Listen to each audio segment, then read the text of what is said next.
You ready? Forgot I knew it was one. It's a little senioritis here. A little bit. No, there's so much going on. I'm sure. You ready? Yeah, absolutely.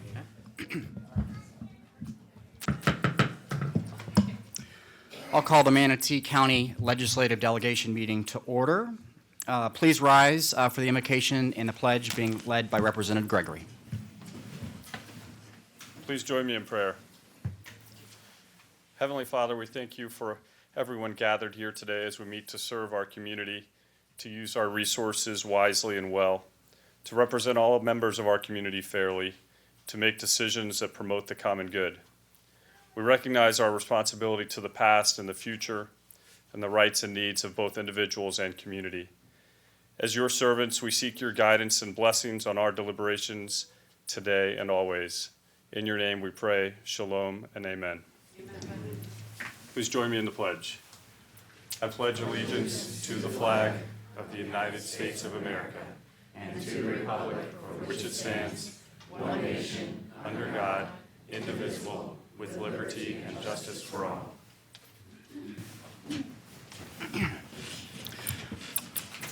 Well, good morning, and welcome to everyone who's joined us today. Megan, can you please call the roll, please? Chair Robinson. Here. Vice Chair Gregory. Here. President Galvano. Here. Representative Newton. Thank you, Megan. It's my understanding that Representative Newton will be here in a few minutes. So before we look forward and building on the very successful 2019 legislative session, we're very eager to hear from you all about what your priorities are with regard to the 2020 session. I'd like to take a minute and look back because we have a gentleman to my right that, because of term limits, won't be serving with us on our fine delegation. And to me, I would just like to thank President Galvano on behalf of a grateful county and personally to me as well as someone that you've guided and given me a lot of personal great advice and all the commitment you've shown to Manatee County and certainly to your wife and your 3 kids. I know the sacrifices you've made as president in leading our great state, frankly, and our great county. And your commitment to our delegation is second to none. You started off in the House, and your first session, I believe, was 2003. And your last session, we don't know what the future looks like, but your last session, presumably in front of this delegation. Back to the House. Okay. It's so fun there. I know one of your favorite metaphors is about playing the golf hole that you're on and not worrying about the other hole or what the other players are doing. And you've played the Manatee County golf hole like a champion. Well, and I'd like to thank you. And I know Representative Gregory has a few comments as well. Thank you, Representative Robinson. I couldn't agree more. I just want to add a couple of things. One is a thank you for your leadership and your mentorship. For those of you that don't know, and I think many of you in the room do know, President Galvano also takes the time to train and mentor and lead us, and it's going to make a big difference in the future for Manatee County, for the state of Florida. I'm a little nervous about you leaving after this year, but we're going to do our best to follow your example. And I just want to take a moment to say thank you for the legislation last year on transportation infrastructure. That's a bill that we know is going to make a huge impact in Florida for the rest of Florida. Not for our kids and their kids, but for generations and generations to come. It's a huge positive impact for Florida, and we can't thank you enough for your leadership to get that done. And Thank you very much. And before I give President Galvano the floor, we do have a little. Did you know? And on behalf of a grateful delegation and Manatee County, I'd like to read it. Thank you, Senate President Bill Galvano, for your 16 years of legislative service to Manatee County. And I would note the manatees on top. So, Yeah, Mr. no. President, thank you so much for everything you've done.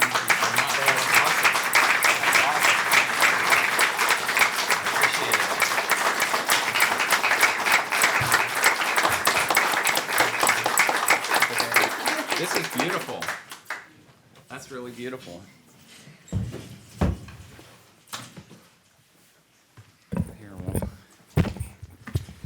Well, first of all, for the record, I have 13 months left, so not quite a year in, but this will be my last local delegation hearing, because by the time you have it next year, it will be in December or late November, post the election cycle, and you'll have someone else in the seat. And so I really, really appreciate that you all would take the time and that you all would have the patience, because I know there's some very important things we need to discuss to make those remarks and share with me this really beautiful and unique, and this will be in the Senate President's office by next week, and as a conversation piece, and when the commissioners come up, and many of you'll see it. So I appreciate that. It's been an absolute pleasure to be part of this local delegation. For many years now, I've served with so many different people who have come through the process and have served Manatee County, and it just keeps getting better. It really does. And the gentleman to my left and Representative Newton, when he comes here, I have just great things to say about them and what they've done, and the future of the legislature's partnership with Manatee County is very, very, very bright. And thanks to each and every one of you and the local government elected officials, as well as our county officials, and the partnership that we've had, and charitable groups, as well as the other organizations that interact with us on a daily basis. You can't do this stuff alone. It's really a collaborative effort. And so I'll end by saying we have a special session coming up, and then we'll go into further committee weeks. We'll have a session next year, and so there's still a lot of work to do, a lot of stuff for us to partner together on, and it's my intention, with the help of the delegation, that Manatee County have an even better session in 2020. So again, thank you so much. Thank you. As President Galvano mentioned, we have a jam-packed agenda, and so we'll get right into it. Please silence your phones if you haven't done so already. And for those that aren't listed on the official agenda, we will have time for you at the end, but please make sure you fill out a comment card, and my assistant Paula is in the back row to the right. She's waving right now, so make sure you fill out that card. And we'll start with the local bills. Mr. Johnson, I believe you're up first with the first local bill. When you're ready, you're recognized, sir. Thank you, members of the delegation. I'll be brief. This local bill is the culmination of a process which we began with you last year in providing amendments to Chapter 190 that allow for the merger of CDDs into a single stewardship district. On behalf of Neal Lands and communities, we appreciate your support. I did want to make sure that it was in the record that Manatee County has reviewed the bill and, as of last week, issued their letter that it is in compliance with the comprehensive plan and that they do not object to the passage of the legislation. I'm happy to answer any questions that you may have. Thank you, sir. Any questions for Mr. Johnson? Seeing none, I'll take a motion to approve the North River Ranch Improvement Stewardship District. Make that motion. Second. I have a motion and a second. Any discussion? Hearing none, all in favor of the motion signify by saying aye. Aye. Aye. Anyone opposed? Thank you. Motion passing. Representative Gregory, do you mind carrying that local bill? My pleasure. Great. The second local bill, the presenter is not here right now that I see, so we're going to move into Part 2, Legislative Priorities and General Issues. And first up is the Manatee County Commission, and I would take note that we have very strict time limits because we're only noticed for a few hours here. So we're giving the County Commission and the School Board 4 minutes, and everyone thereafter gets 3 minutes. There's this great clock that I don't know if it beeps or not, Megan, but it'll count down. And our first up is Commissioner Benak on behalf of Manatee County Commission. Good morning. Thank you very much. Good morning. It's good to be here, and I am filling in for our Chair Johnson, who is under the weather today. So excuse me if I read a bit. I was just handed these comments this morning. But first of all, I want to say good morning to all of you. Welcome to the Manatee County Commission, the Pat M. Glass County Commission Chambers. As you know, we named these chambers after former Commissioner Pat Glass, and she was a mentor to me, so I'm really happy that we could be here and have this session here today. I want to thank you all for your public service, your outstanding representation you provide not just during the legislative session, but throughout the year. It was your leadership and your persistence that resulted in an unprecedented amount of state funding coming back to Manatee County last session for roads, education, and community amenities like the Anna Maria Island Pier and the Bishop Museum, which we all just got an opportunity to have our first look at this week. These are wonderful amenities for our community, and we really thank you for your help in funding these. These wouldn't happen if we didn't work together on projects like this.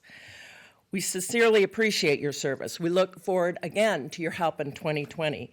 We have an unprecedented mix of young leadership and obviously with Senator Galvano, his experience. Good word, experience.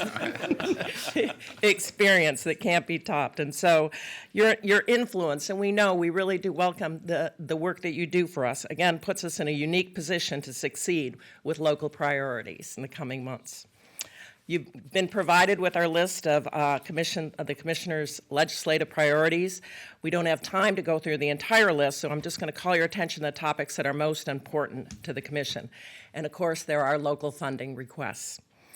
With your leadership in 2019, Manatee County obtained $10 million for the 44th Avenue Extension Project. This road, as we all know, is the largest road that's ever been undertaken, a parallel reliever to State Road 70 and State Road 64, and so needed as we move forward and continue to grow in this beautiful county. When the project is complete, it will be another major east-west reliever. If we're able to obtain additional funding for 44th Avenue in 2020, the project can be completed more quickly and without having to borrow and repay much of the original cost estimate of $88 million. Also, as we know, this area has been affected and continues to be affected by naturally occurring red tide and nutrient-fed algae. So we ask for your help obtaining one-time state allocation for an oyster and clam research project in the coastal waters of Manatee County. A similar restoration project is currently underway in Collier County, helps to filter nutrients and toxins such as red tide plankton and blue-green algae from the water. We believe that this project has great promise for improving local water quality. And this is something, again, that we're very proud to have partners that we're working with on this project, and we think that it will have application throughout the state. We're also asking for one-time state assistance in hardening the John H. Marble Recreational Facility. The county is undertaking a building renovation now, and with state assistance, we can add valuable hurricane shelter space by including protective structures as part of the construction. Again, a partnership that will allow us to make sure that we are keeping up with growth and able to provide this much-needed sheltering capacity. We're also requesting state funding for the demolition of the old Green Bridge, fishing and recreation pier. The pier is a former state-owned bridge that is now decaying and must be removed. We've had it on the books for a long time to remove, but it's amazing how much it costs to remove a bridge. It is a very popular local amenity, but it must be replaced with a new wooden fishing pier in coming years. We plan to primarily fund the project through Restore Act funding and tourism tax revenues. State funding would offset our local share. And again, we look forward to discussing more of this as the details. Whoa, that was quick. I should have known better. I've been here before.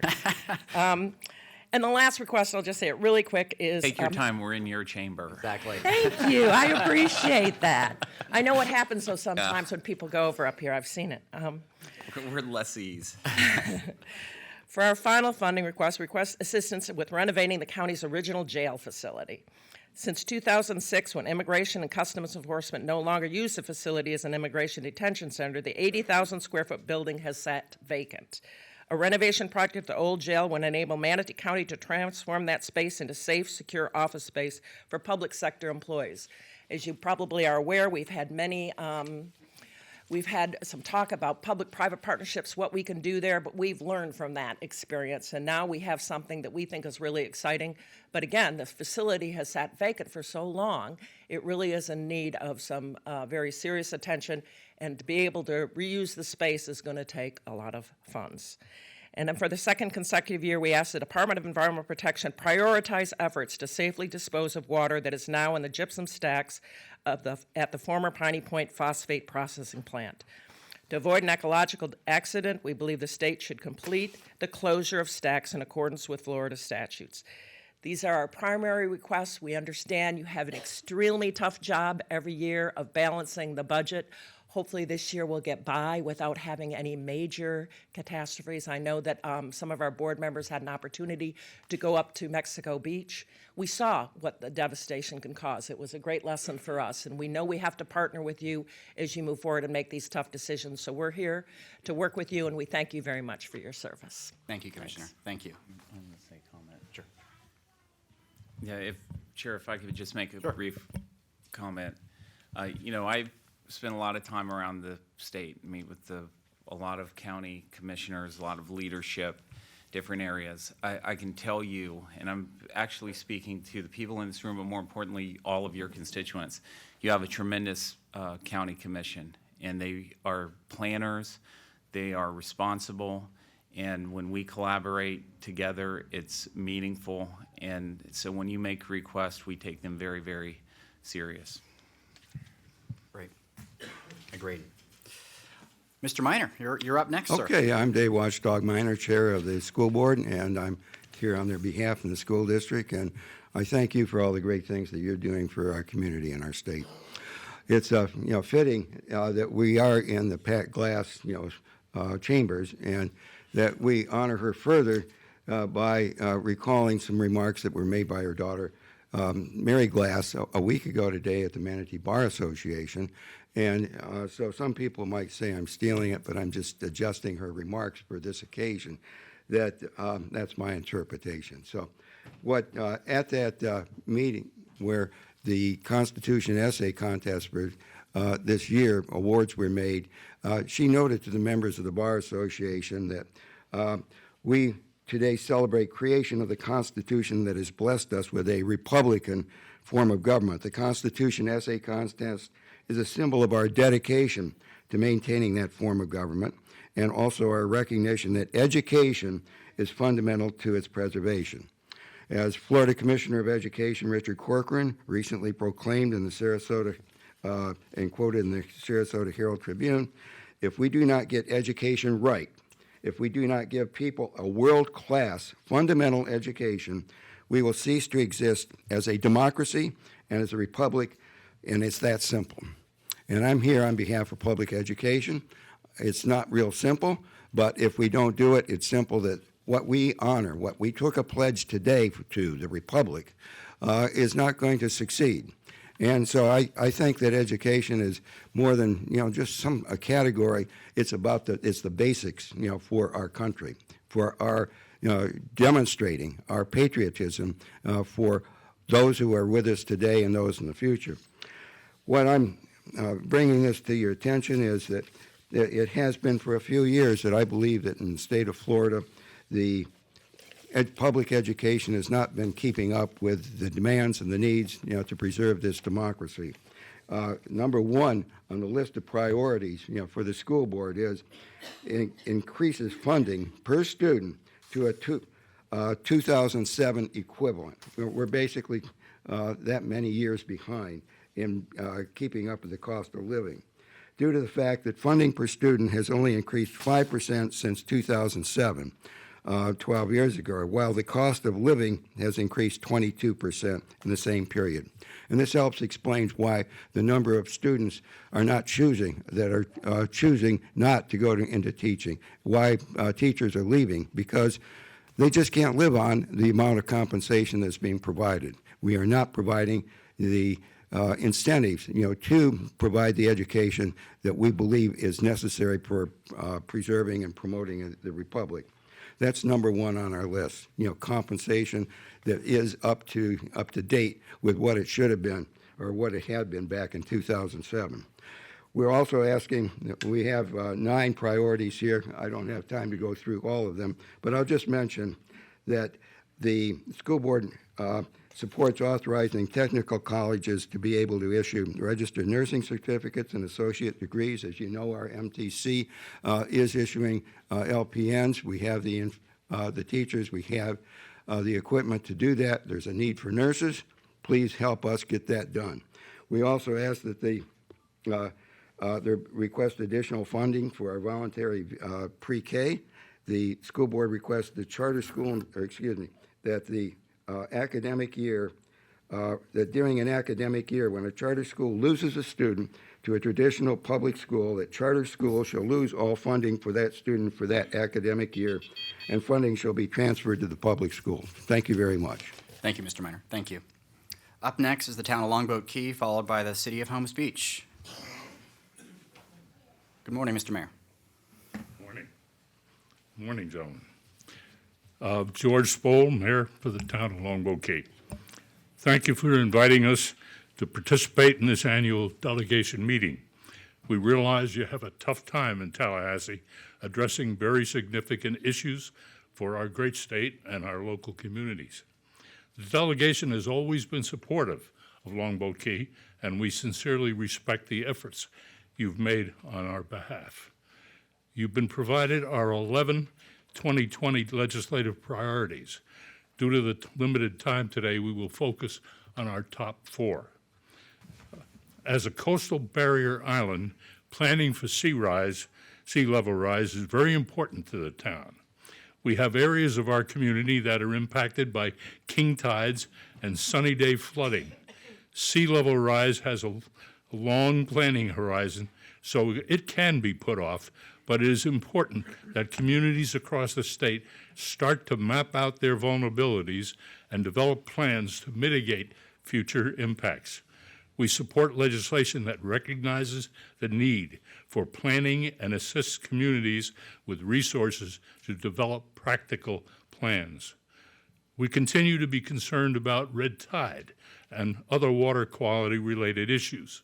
Our memory is still very fresh from 2018 and the devastating impact it had on our residents, visitors, and businesses.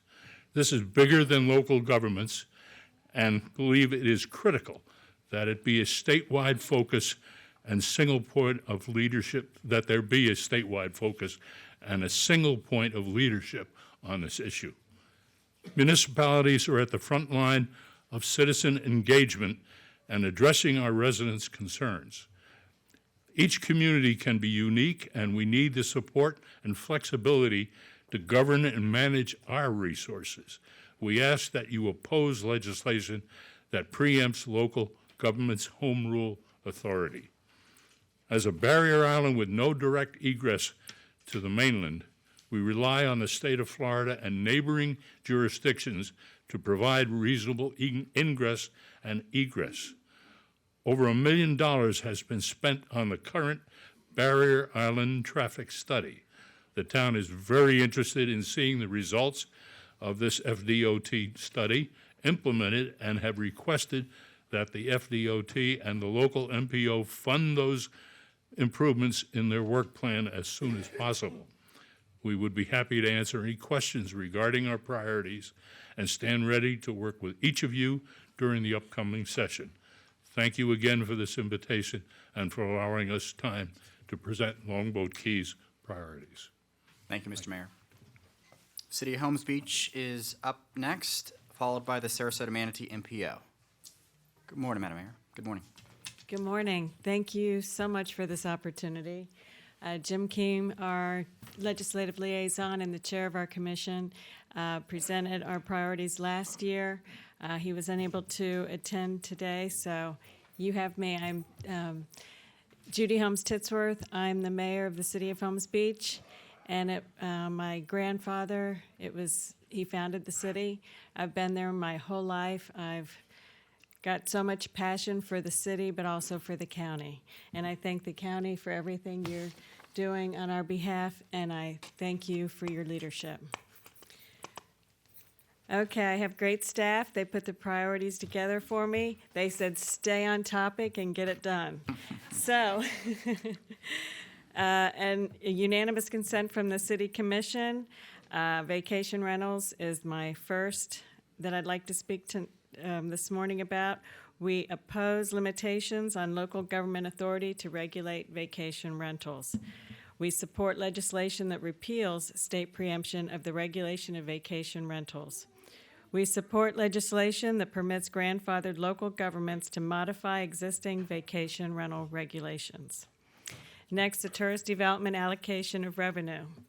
We support legislation to expand the usage of bed taxes by changing the population size requirement of counties eligible from 225,000 to 400,000.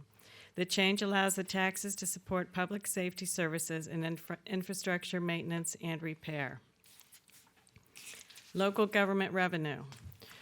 The City of Holmes Beach opposes legislative efforts that modify, restricts, or eliminates the authority of a municipality to collect and levy business tax.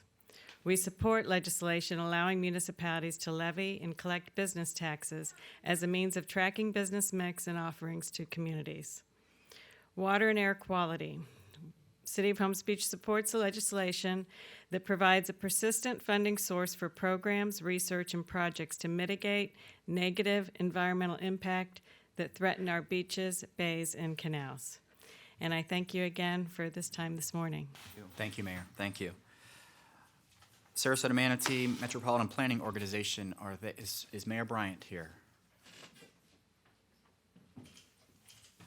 I know you're not Mayor Bryant, Commissioner. I am not Mayor Bryant, but I am very honored to represent her this morning. Great. Good morning, gentlemen. It's an honor to be standing here again before you. President Galvano, I don't know, it won't be the same, I can tell you. As a member of the Sarasota-Manatee Metropolitan Planning Organization, I thank you for this opportunity. We provided our priorities to you in advance. Yes, I'm going to read this because I just found out myself that I was going to be here. It's similar to what you've been given before in the past years. Like our constituents, two of our MPO's biggest concerns are traffic and bridges. The DeSoto Bridge is our #1 priority. We appreciate your support for this project, and we just want to keep it on your radar. FDOT has funded the PD&E, and it will be underway a year from now. It could take up to 2 years. Funding the future phases of this project will be important to try and keep it moving as soon as possible in the future. Under the best circumstances, we won't probably have a solution to this for 10 or 15 years. DeSoto is not, however, our only important bridge project. Other key facilities have reached the end of their life expectancy and are in the early phases of replacement, but none have been funded, of course, for construction. This includes Anna Maria, Cortez, and Longboat Pass in Manatee County. Beyond these projects, our request is simple. Allocate all transportation funds to transportation. Preserve existing local and state transportation funding sources. Explore new revenue sources for transportation, and ensure equity among counties, MPOs, and FDOT districts. So really, that's all I have for you today, and thank you. Thank you. Thank you, Commissioner. And I see you're up shortly with regard to Port Manatee. Yes. If you're ready on those matters, sure. I'll take it now. That would be wonderful. Thank you. Well, I've had the honor of being the chair of our port for 3 years. So obviously, I'm representing our fellow board members of the Port Authority, also the County Commission, and port staff. I want to say thank you for supporting our appropriations request last session. The funding of our study to expand the port's stormwater retention capacity is very necessary for us to be able to develop in the future. I'm sure that you've all seen the news articles on tremendous growth at the port. Port Manatee is Florida's fastest growing seaport, and it's become an important economic driver for all, not just in Manatee, but also in the central and southwest Florida region. But that growth comes at a cost. Growth in ship traffic requires berth expansion and container and cargo storage areas. Full warehouses dictate the need for new ones, and the aging infrastructure has created a very expensive backlog of maintenance. In this upcoming session, we're hoping and looking for you all, with your leadership, to continue the support of FDOT's Transportation Fund, and specifically the FSTED program administered by the Port Council of Florida that has been so important to Port Manatee with our growth that we've seen. I'm not going to invite you all. You've all been there. We'd love for you to come again anytime. Let us know. But I thank you and look forward to seeing all of you in Tallahassee. Thank you. Thank you, Commissioner. Thank you. Up next is the Minnesota League of Cities. Carter, are you here? Oh, there you are. Good morning. Good morning. I'm Carol Carter, president of the Minnesota League of Cities, and I'm also commission chair for the city of Anna Maria. It's my pleasure to represent both of those organizations today, and especially Mayor Dan Murphy of the city of Anna Maria. The Minnesota League represents 9 municipalities, 6 of which are here in Manatee County. City of Anna Maria occupies approximately 1 square mile on Anna Maria Island and has about 900 registered voters. We thank you all for your support, particularly of the City Pier Restoration Project. The 5 priorities of Minnesota League are outlined in your packet. These are heavily rooted in our leagues and our member cities' strident belief in the power of home rule to best serve our constituents. And we thank you all for your support of home rule in the last session. A major example of home rule in action was the Hurricane Irma, both the preparation and aftermath. All of our municipalities responded to our citizens with numerous phone calls, text messages, and emails prior to the storm. And our city and our elected officials and our mayor responded to all of these questions and offered to help whenever possible. After the storm, even more assistance was required. When will my power be restored? When will my road be cleared of debris? When will all the debris I cleaned from my property be picked up, etc.?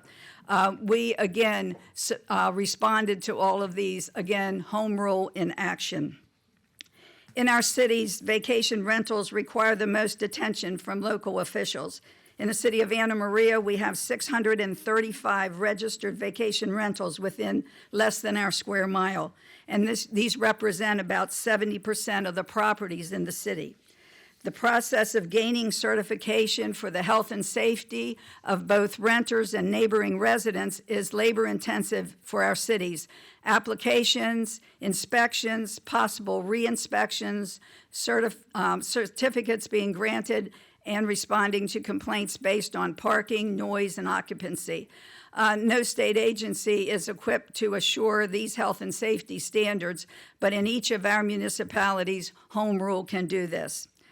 Finally, I would like to cite 2 initiatives being led by the city of Anna Maria.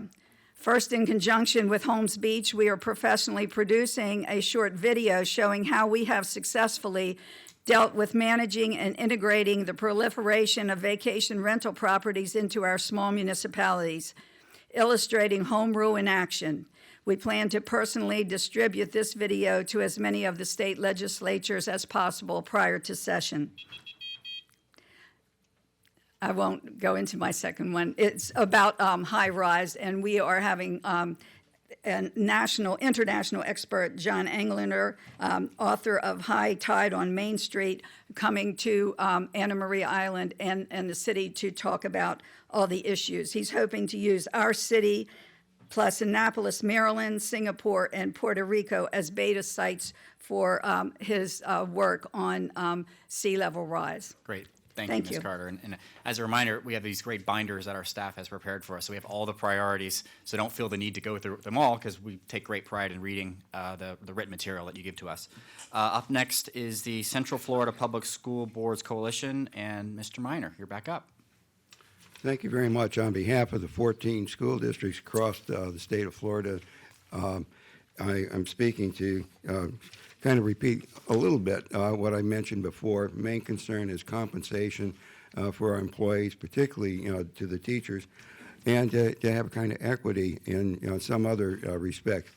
One of the things was that we had disclosure. I think locally we had an issue about disclosure of compensation for principals, and we're asking that all principals be required to file a Commissioner on Ethics Form 6 for the public to have access to that information. The information about compensation and for school districts, right now it's the 43rd in the nation in per student expenditures. I don't think that's something that all of us go around bragging about, but it's a fact that we have to deal with. It's not something that I think Florida can be proud of, being 43rd in the country. It's quite a jump to get up to the top 10, or at least, in the top 10%. We think that the present students and the future students that our state deserves to be farther up than we are now. We're 46th in the nation in teacher pay, over 12,000 behind national average. We're not proud of that. We're asking you to address that. We're asking you that the Florida-based student allocation has increased $116, or 2.8% since 2007-8 school years. That doesn't keep up with the cost of living by any stretch of the imagination. We have a massive shortage. The DOE will give you great examples of it, but it's across the state, not just the coalition partners. But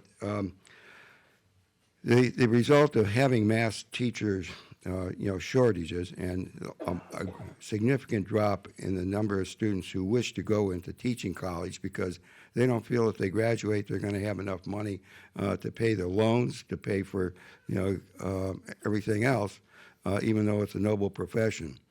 It ought to be a noble profession where they can afford to work and have a decent living. Right now, it's not that way, and the perception of students graduating from high school, we got to change that. And I'm asking you to give that a high priority on behalf of the coalition. Thank you very much. Thank you, Mr. Minor. President Galvano? Yeah.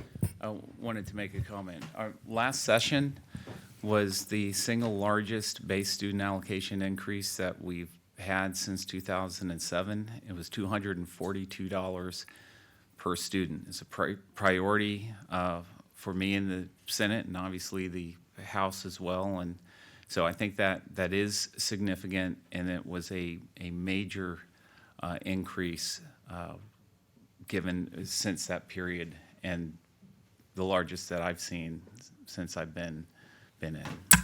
Thank you, Mr. President. We're still way behind, most of the states. That's my understanding. But Representative Newton? yes, sir. Thank you, and I apologize for my tardiness. I got a few bridges between me and here. And you need a bigger parking garage, Manatee. Could find a spot. I went all the way to the top and the bottom twice. Anyway, my question is, and it's piggyback off of what our president, Senate President, Mr. Galvano said. It was the highest student per pupil funding allocation in the history of the city in their last education budget that I voted for. It was also $300 million in there for staff. For support staff. That's TAs, bus drivers, janitors, who never get anything. It was always about the teacher, which is important. But if I'm a running back, I can't score a touchdown unless somebody's blocking. So we made sure they got $300 million. But in that bill that passed and the governor signed also was $75 per FTE for the school board to use at their discretion. And I know that the teachers are represented by a CBA, which is the collective bargaining agreement. But my question to you, sir, and your organization, are you going to use that $75 to get teachers raises? Well, I think that every school district in the coalition is doing everything it can to provide the teachers, through collective bargaining, what they can afford consistent with their obligations to other employees and other expenses. That's as far as I can go with that. I can say that the coalition is working very hard. They appreciate what's been done. I don't think anyone up there is going to deny that there's a long way to go, and we're asking and encouraging, we're thanking you for what you've done. But I think that the students, the children of this district, the future of this district, and I think that our education commissioner would say, the future of this Florida, the future of our country depends upon having the teachers available who and prospective teachers available to fill our classrooms with knowledge, and we got a long way to go, and I appreciate every effort that you have to meet that obligation. Thank you. If I could, Mr. Chairman. Quickly. I just want to follow up with a comment, and this is for the people that's watching, just an educational piece. A collective bargaining agreement is something that's used for bargaining for unions that represent the teachers and also the school boards. We don't get involved in that. The legislature can give you $1 billion, but unless you decide to open the contract up and give that money to the teachers, they will not get it. So the people watching, so you'll know that the thing is always pointing at us, but in that budget was $75 per FTE for the school board to use at their discretion. It can be for raises or whatever. So if they don't want to give it to the teachers, we can't make them. They're represented by a collective bargaining agreement. You need to know that. So every time they stand up and say the teachers need more, we're not where we need to be. I agree with you 100%. But we're making progress, we're making inroads, and for those funds to get to those teachers, the school board would have to allocate that in a collective bargaining session where they bargain for their wage, means, and benefits. That is not done by the legislature for the people that's watching. So you won't think that we're not giving anything to the teachers. That $75 per FTE in that budget we just passed can be used at the school board's discretion, including raises for the teachers. And if I had it my way, they should get all $75 of it. Thank you. I think you would agree we can only give what we got and what you provide to us. And I think that you recognize that most school districts are, represented, by the teachers and bus drivers, and everything is on the table, for discussion about compensation. It's not something, we're hiding it from, to suggest that. It's just a distance from reality. We have, good negotiators on both sides. We put it on the table. We decide what, we try to come up with what's fair and is going to be attractive. But I don't think that you can deny what the Department of Education says. There's a great lack of teachers, a great need for teachers. And if you look at it closely, it comes down to compensation and how we compare. Florida compares with the compensation its legislature provides, for the districts to bargain and provide for the teachers. It's irrefutable, sir. But for the record, the legislature does not negotiate those contracts. That collective bargaining agreement is done by 67 different school boards throughout the state of Florida, not the legislature. So we provide the funds and you guys bargain for it. So whatever they get is at the behest of you guys, not us. So just be clear. That's all I'm trying to do. Stay in my clear, lane. we can only bargain with what we get. I'm going to Thank you give you very each much. other's phone numbers so y'all can go back and forth. I'm going to move on, but thank you. Thank you for that discussion. I appreciate the last, Mr. Chair. It's just there's a lot of misinformation out there, and we are addressed as the bad guys when, in fact, our president is right. We did provide funds, but we cannot negotiate those contracts. That's between the school board and that collective bargaining unit. That's not us. We can give them $1 billion, but if the school board don't want to give it to them, they will not get it. So we're not where we're at, but we're doing what we can, and we did provide for that. That's all for the record. Because everybody think that we're not giving teachers raises. We give you the funds, and hopefully you'll do the right thing. And I think they deserve 75 and more, but I don't know how that's going to work out. When you get to the table, you'll figure that out. But I wanted the people watching to know that we do not represent those CBAs. That is not done by the legislature. So that's it in a nutshell, but I thank you. Thank you, Representative. Thank you. Up next, Mr. President. Yeah, we'll move on, but I did want to clarify. When he says 75 per FTE, he's not talking about per teacher, he's talking about per student. So the multiply the number of students in the districts times 75. Great. Thank you. Their discretion. Up next, Dr. Holbrook with USF, Sarasota-Manatee, and then I'm going to move up the agenda a little bit for Dr. Crosby. So you're going to be up next, Dr. Crosby. Thank you. Good morning, Chairman Robinson, Morning. Senate President Galvano, and Representatives Gregory and Newton. Good morning. Again, thank you. And on behalf of the U.S. System Board of Trustees and President Steve Carell, Trustee Byron Shin and I, and Board Chairman Byron Shin and I want to share a few of the exciting things that are going on at USFSM with consolidation, and to let you know that we are working to contribute to the growth and economic development of our community. This fall semester, we admitted the most academically qualified group of students we have ever admitted, with a 4.1 GPA, a 28 ACT, and a 1267 SAT. We've achieved these remarkable standards while also gaining in student diversity and focusing on our local students, who are most likely to remain in the community and work here in the future.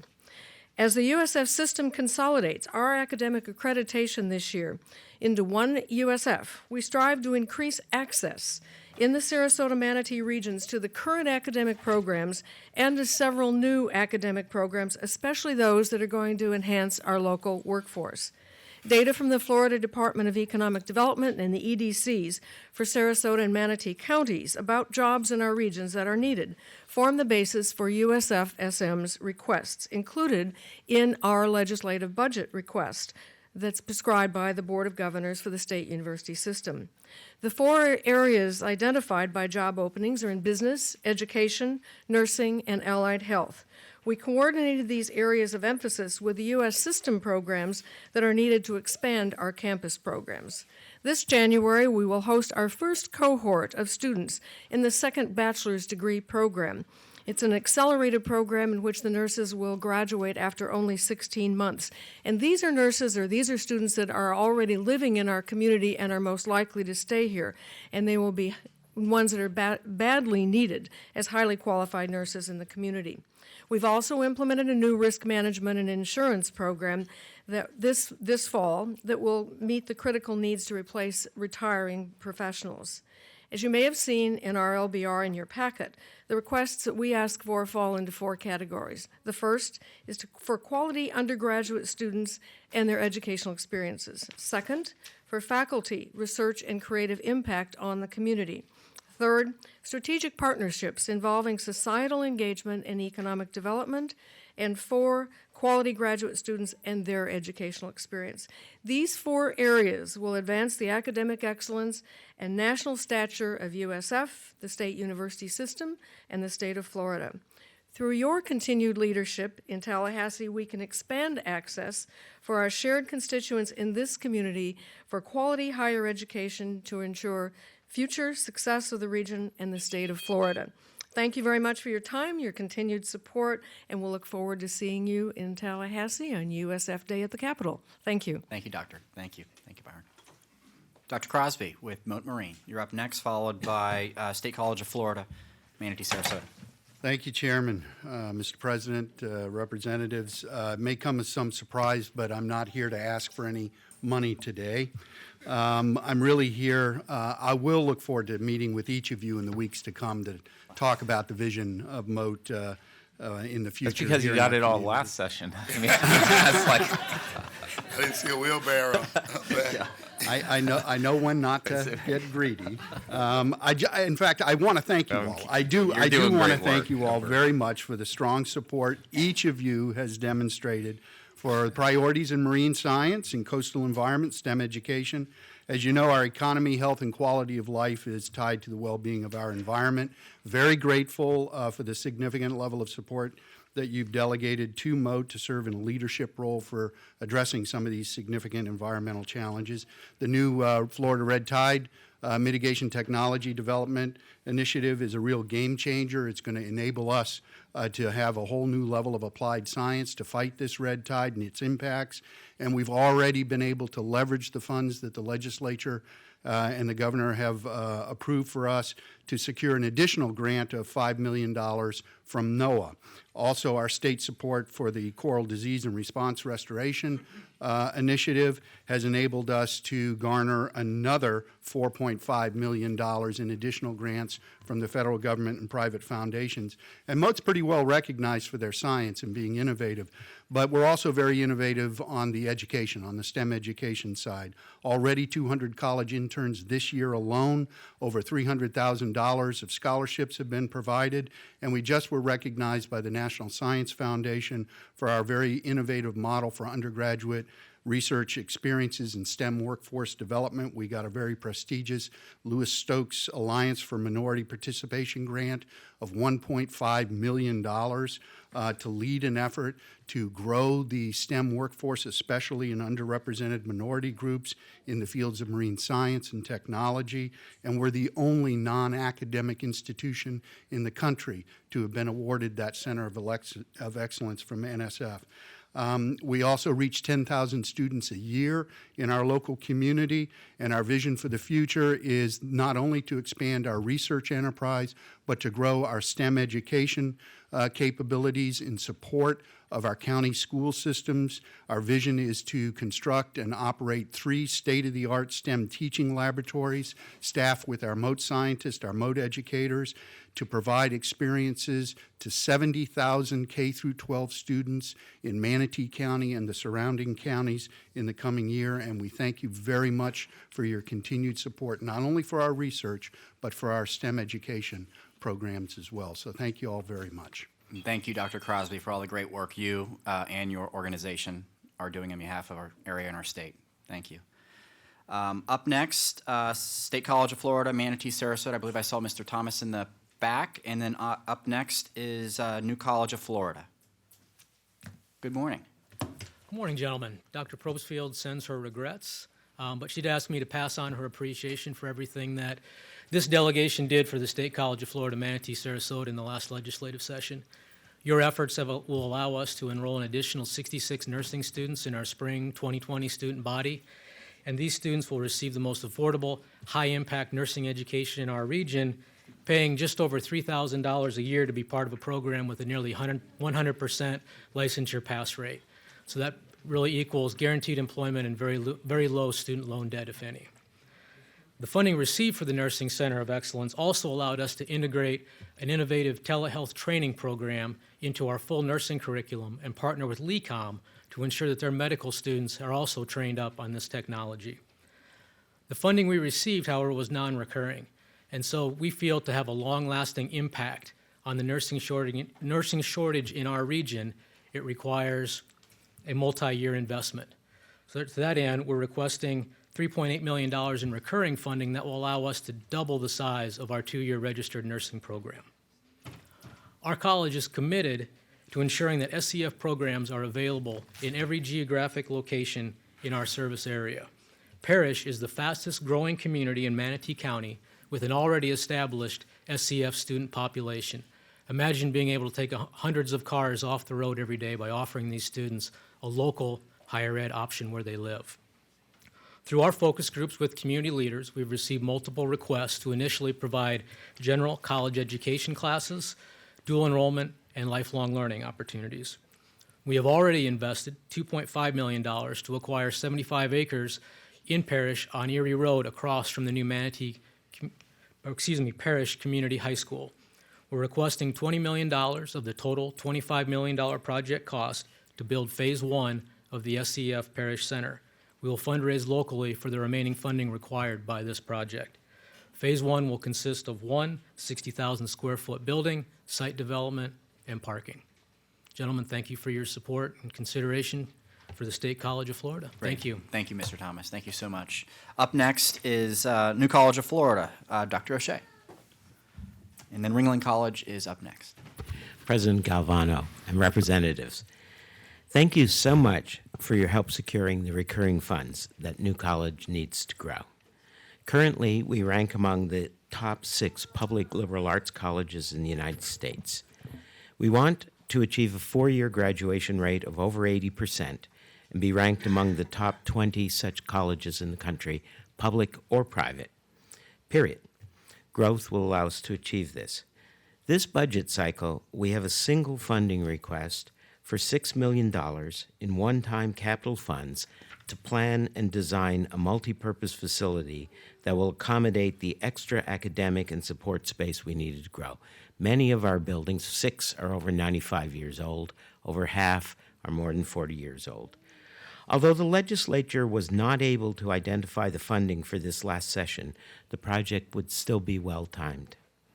This request is the top-ranked project in the college's 2020-2021 PICO priority list, and it's the second highest ranked project on the Board of Governors State SUS PICO priority list. We badly need it. At the time of full build-out, the project will comprise an estimated 107,000 gross square feet and a total cost of $50.4 million all in. It would be transformative for New College and for our region. There are 2 other issues to which I'd like to call your attention. First, we fully support the University of Distinction proposal that the Board of Governors is developing. It would have the substantial implications for this area. And second, Two of our key recurring programs, and many more in the state university system, are in proviso language. Should they be vetoed, there's an old statute dating back to 1990 that has the effect of prohibiting teaching them out for students already in them. Board of Governors staff have probably reached out to your legislative staffs regarding this, but if they haven't, they will. And finally, New College pledges to work with and closely cooperate with our neighboring institutions in the Cross College Alliance. Manatee and Sarasota counties are the most densely populated counties in the state without a full-scale research university or full-scale comprehensive university. The cost of putting one in would be prohibitive. It would be fantastic, though, for this area. And the Cross College Alliance gives us some of the benefits that such an institution would have. There's a significant cost savings there as well. So we want you to support New College, of course, but supporting our Cross College Alliance members supports all of us. And higher education is critical to our future and our local and state economy. Thanks so much for all you do. Thank you, Dr. O'Shea. Thank you. Up next is Ringling College, followed by the Manatee Chamber of Commerce. Good morning. Good morning. I'm Linda DeMello, and I'm the manager of the Cross College Alliance. So let me begin first by saying we are very appreciative of the support we received from President Galvano and the delegation of our initiative to create a center for creativity, collaboration, and competitiveness to benefit this region. We got almost to the finish line, and the request was vetoed. What we failed to do, which we will do differently this year, is underscore the impact of the center, not just for this region, but for the state. And to clarify, we are not a separate nonprofit, but rather a collaboration of the 5 institutions. As a result, one of our organizations needed to volunteer to be the fiscal sponsor, and that is our affiliation with Ringling College. It is an equal among equals, but Dr. Thompson has volunteered to be our fiscal sponsor for the program, which eliminates the need to create yet one more entity of organizational bureaucracy. So to remind you, we are comprised of the 5 higher education institutions that have preceded me, and I have the honor then of speaking to a shared objective commitment that our presidents equally value that enables me to stand in front of you today. So let me talk specifically about not the need, but the impact. We all realize the disruptive change that our economy is experiencing, and the fact that about 65% of the students who are graduating today will be working in jobs that don't exist currently. So how do we keep up with this opportunity and challenge? It means creativity and innovation need to be the hallmarks, not just of our institutions, but of our regions. Not only academically through what we teach and how we teach, but also how we collaborate amongst the institutions, more broadly with our fellow institutions, the technical colleges in our community, and of course, elementary and high schools. So our plan, when you look at it, and as Representative Robinson referred to, there's much more information about that in the plan. I'm not going to talk about that today. What I am going to talk about is the impact of this program for our community. We have a window of opportunity when students are engaged in higher education to make them feel a part and contributors to this institution and to this region. I believe that the center can be the catalyst for that level of involvement and retention of these capable and talented students in our region and in our state. Thank you. Thank you. And before I bring up Ms. Dozelski, I wanted to wait till we got done with the 5 presentations from our higher education institutions to thank you for all your fine work. We are so fortunate to have you all in our backyard, and I'm sure you all read about it, but we were ranked #1 in U.S. News and World Report in higher education. The state of Florida was. And I'd like to think it's because of the 3 gentlemen. We were on higher education appropriations for 1 year, but it was a great team effort. And the Senate President, and certainly all of the colleges and universities, and all the hard work from your students to your faculty and to everyone that put in all that great work to get us a ranking of #1. Second year in a row. Second year in a row. So that's a great accomplishment, and thank you. I look forward to celebrating with you this year. Great. Thank you. Representative Newton. Yeah, last evening we had a reception with the new president of USF, and it was a lot of concern about the consolidation. That need not be worried. That's why we put it in statute, so it's the law, and we expect people to follow the law. That's what we are. We're lawmakers. Also, I want to kind of reemphasize the benefit of a dual enrollment situation. You got 2 years of free college for the student and the parent. No tuition, no books. Then you could transfer over to, say, USF Minnesota, one of the 3 preeminent universities. What we've done, it was only Florida State and UF. Now it's USF. So what you have is a situation where our young people can get a bachelor's degree from a preeminent university and we can retain and keep that talent right here where it's at, without them leaving. Because that was a big lure trying to get to those 2 schools that I named earlier, was the preeminence. And we've done that here.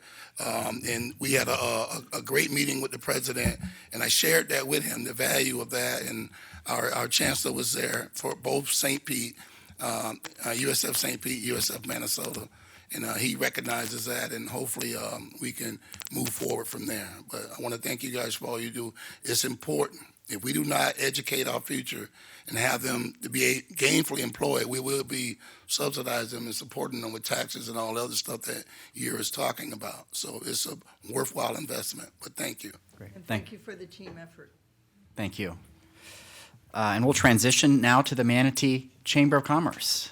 Ms. Dzelski, good morning. Good morning, President Galvano, Chairman Robinson, Representative Gregory, and Newton. Thank you so much for the opportunity. My name is Jackie Dzelski. I'm President and CEO of the Manatee Chamber of Commerce.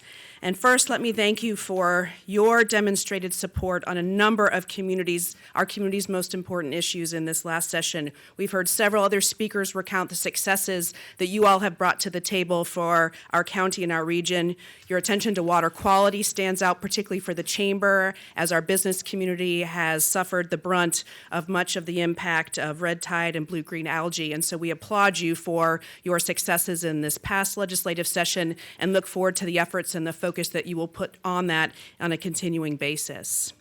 We also recognize and thank you for your continued support. We just touched on it, of your post-secondary education and what a critical component that is to the success of businesses and the growth of our economy. We know that we can't have job creation and job growth without a pipeline of talent, and your continued efforts in supporting our institutions both locally as well as regionally and statewide is so important to that. The list goes on and on. On behalf of the 2,000 businesses that invest in the Chamber and their 68,000 employees, we bring some additional priorities to you today.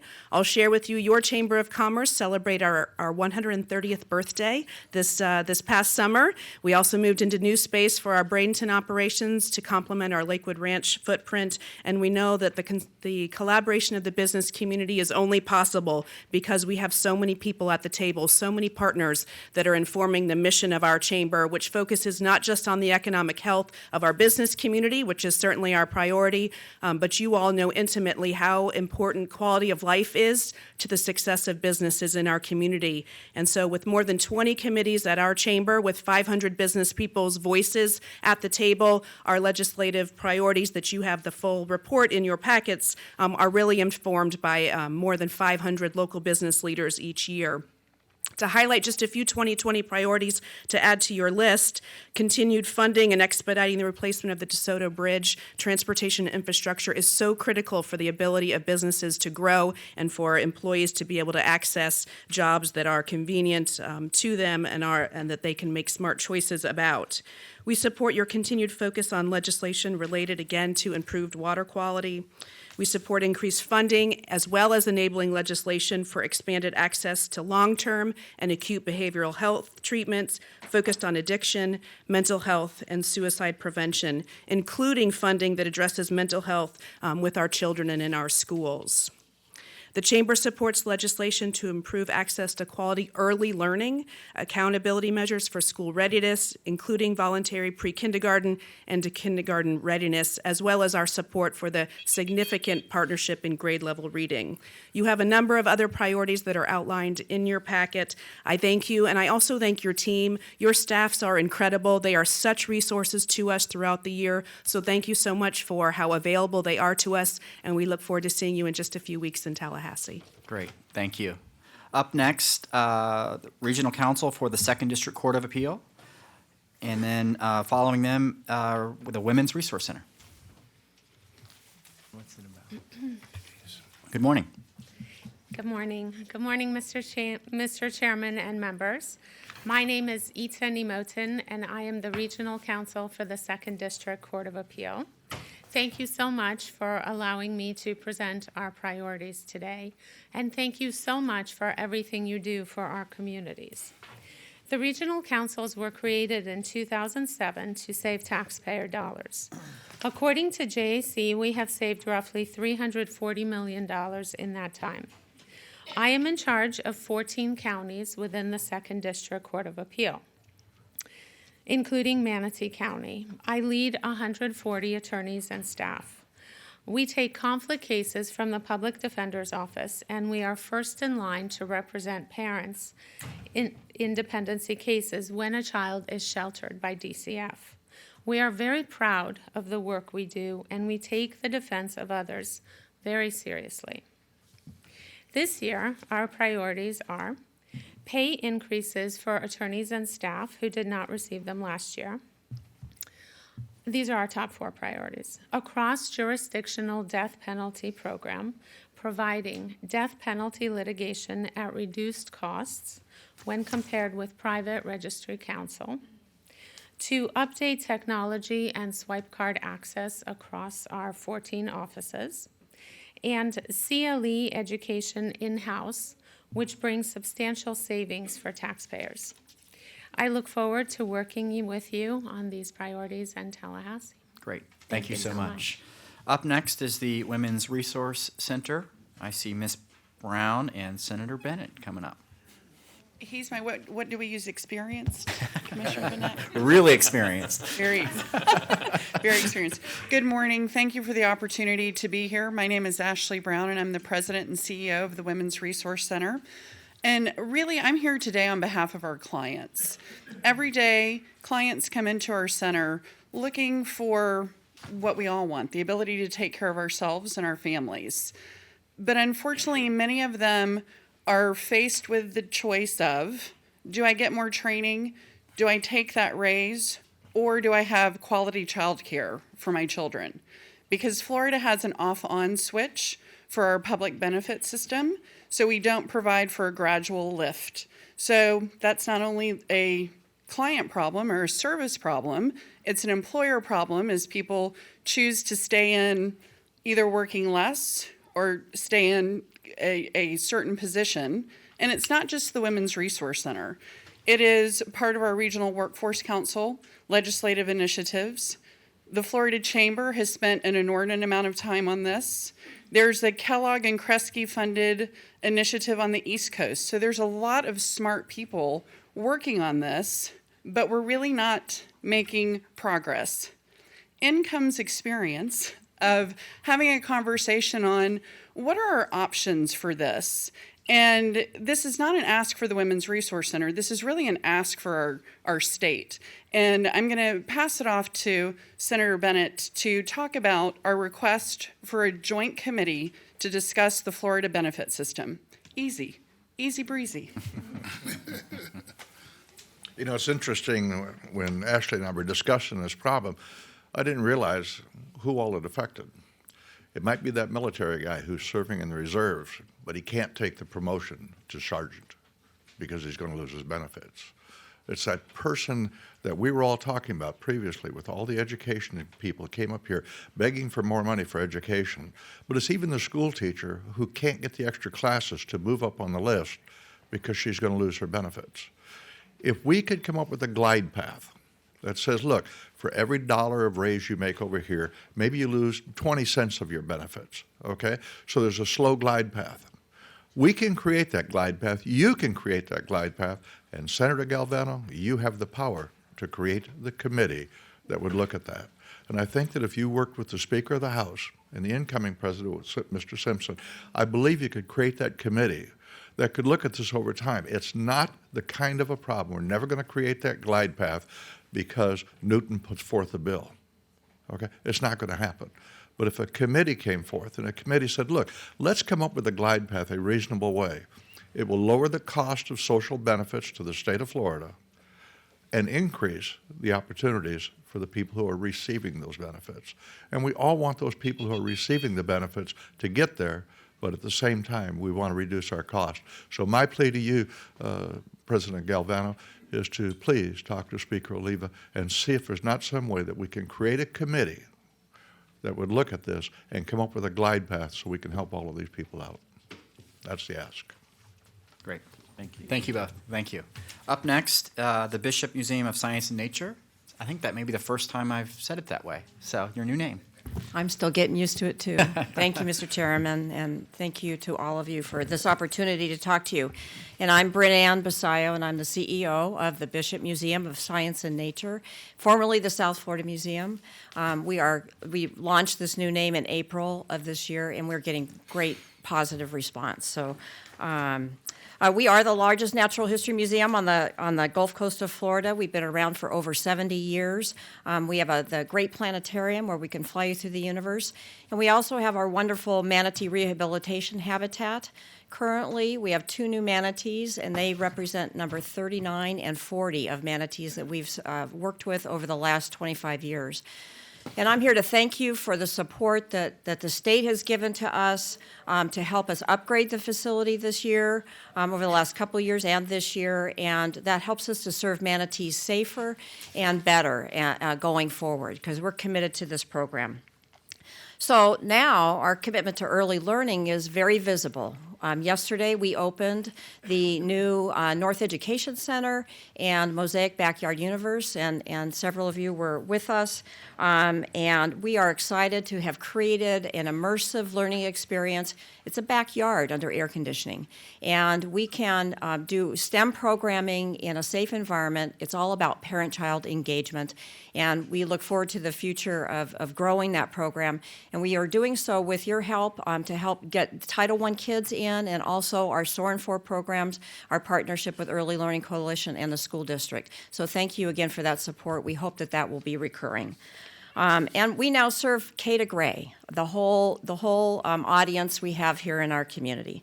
So we're an important contributor to educational, tourism, economic landscapes. We serve well over 80,000 visitors a year. We expect that to go up with the new facility. 55% of those are from Manatee County and 70% from Florida as a state. We partner with Early Learning. We provide internships, anthropology, biology, marine biology, and we also serve students in kindergarten through 12th grade in 10 counties. So we're not just a local museum, it's 10 counties. And now I'd like to put on my Florida Association of Museums hat. I am the chair of the board of the Florida Association of Museums this year and into next. And we as an organization so appreciate the state investment in the Division of Cultural Affairs funding. I can tell you that I read 37 applications for the general support, program support this year. Museums are doing great work across the state. Your investment in that program for general support and facility upgrades is the return is high. The programs are good. We support tourism and education. So I just wanted to say thank you and ask you to continue to consider supporting that program. And just as a close, I just wanted to tell you that we at the Bishop are committed to bringing private dollars as support to the local community. Thank you for all you do. Great. Thank you. Thank you You very forgot much. to tell us about the tree. We contracted with Nature Maker out of Carlsbad, California, and created a live oak that sits at the center stone. It's the cornerstone of this exhibit, and it is beautiful. I think people think we've built around the tree, but it is fabulous. I invite everybody to come and see it. It is beautiful. Thank you. Thank you. Thank you. Up next, Sarasota-Manatee unit of NASW, followed by Sertoma Speech and Hearing Foundation. Good morning, ma'am. Good morning, President Galvano and representatives. Thank you for the opportunity to present the legislative priorities of the National Association of Social Workers. I know that Representatives Gregory and Robinson heard this before in Sarasota. Forgive me for repeating myself.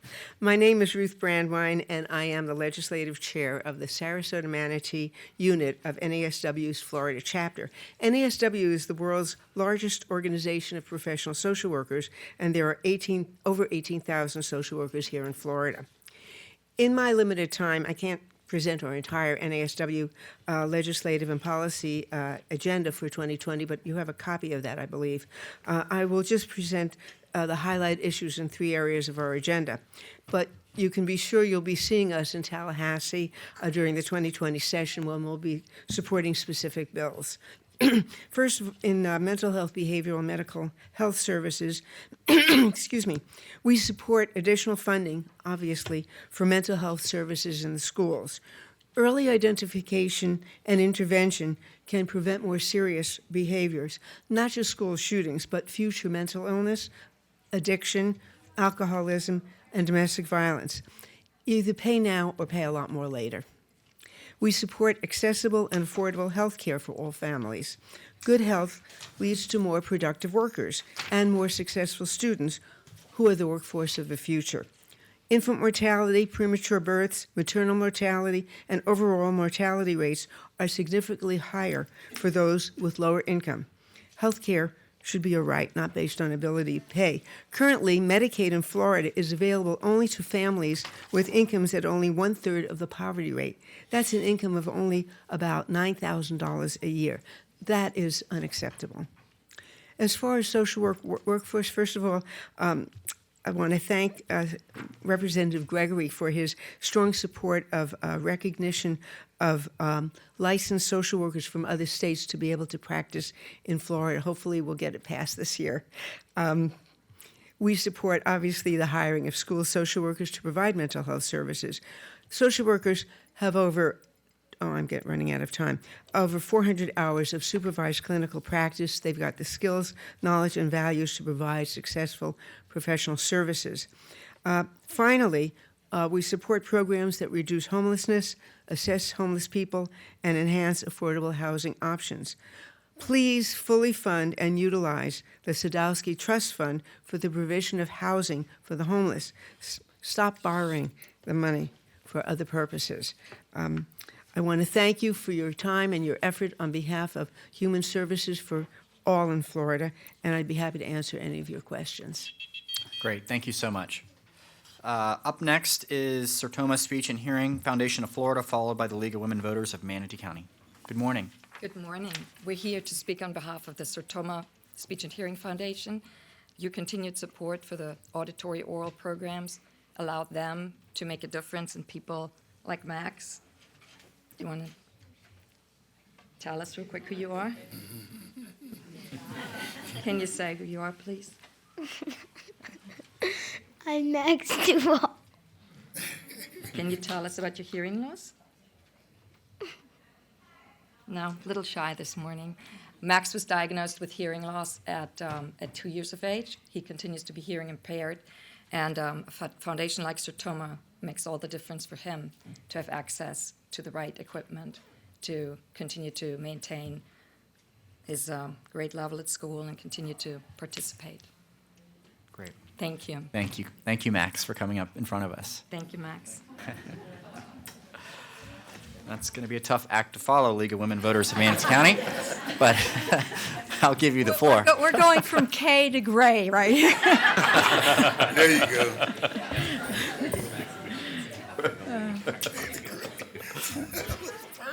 Okay, good morning.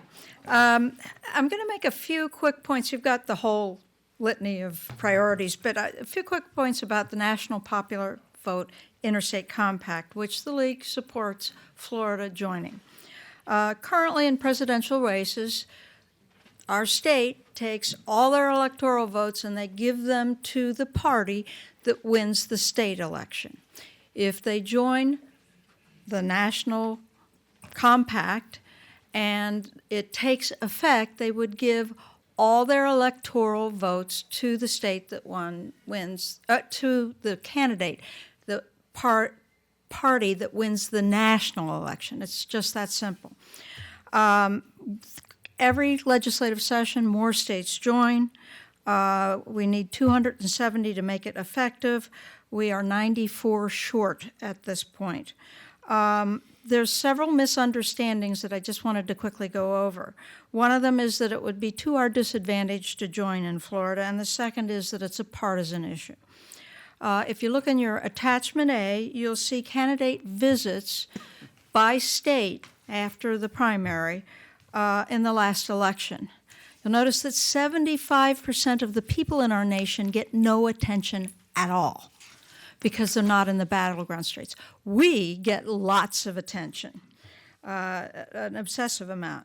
But for us, that makes us particularly vulnerable to election meddling, and we get a black eye when the election results are held up by hanging chads or poorly designed ballots. That will go away. If you look in attachment B, you'll see a promotion for a League of Women Voters event. Actually, it's in Palm Beach. Both of those speakers are conservative Republicans who are actively speaking for national popular vote.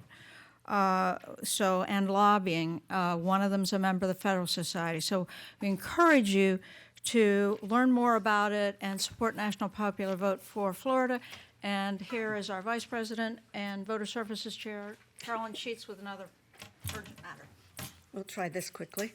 House Bill 5 of 2019, which places restrictions on citizen initiatives, affects the collection of citizen signatures on petitions to place issues on Florida's ballot.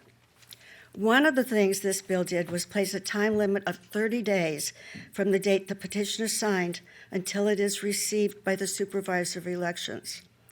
That includes the time it takes to mail the petition to the sponsoring organization, for them to check it over, and then send the petition to the correct SOE.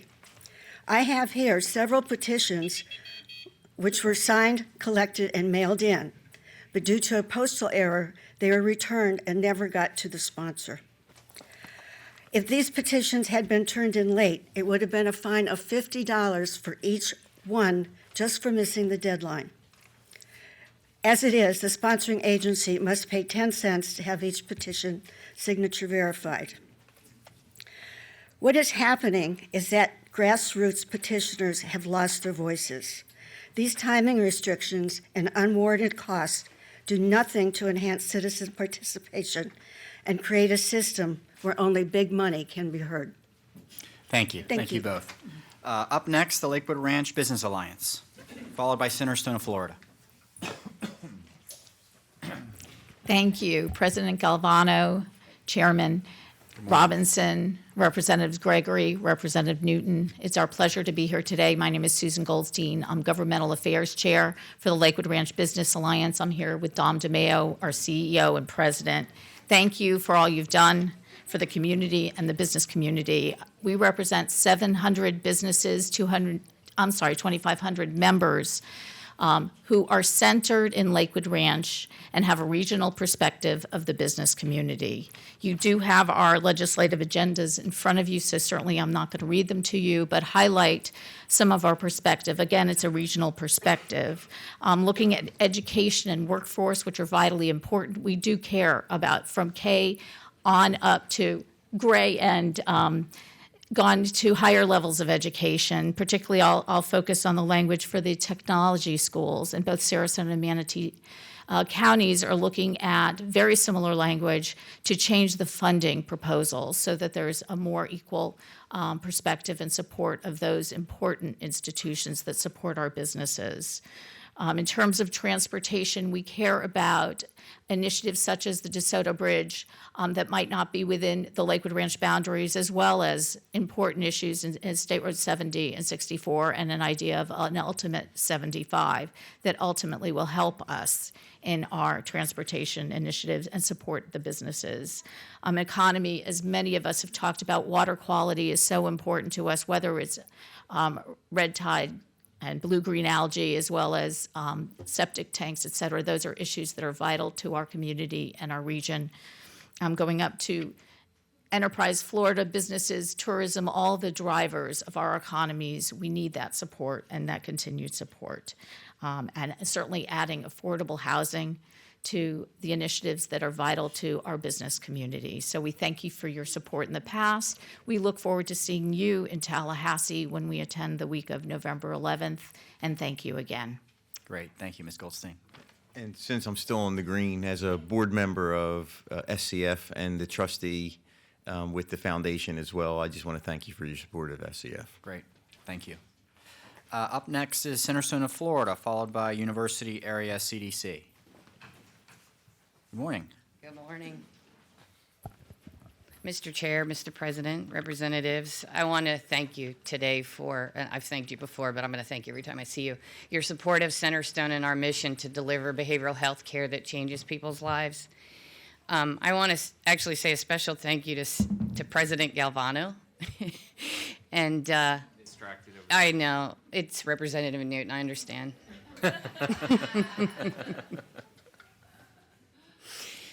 Anyway, I wanted to say thank you again for recommending me for appointment to the Marjorie Stoneman Douglas High School Public Safety Commission. It's been an honor to serve, and I will continue to do that. And thank you to all of you and the legislature for taking to heart the recommendations of the commission, because I do believe it's important work that's going to keep our kids safe in the future. The other thing I wanted to thank you for is your support of the mental health funding for the schools. I do believe that is a long-term answer to many of our woes, including addiction, suicide, and violence. And I have with me here today a bodyguard. No, I'm just kidding. Dr. Colton Jackson, he is the chief resident of our Centerstone Psychiatric Residency. President Galvano, Representative Robinson, I was going to say Will. That's fine, too. That's Robinson, you've supported that project. You've supported it with your votes, and we appreciate that. And he's just going to say a few words about it.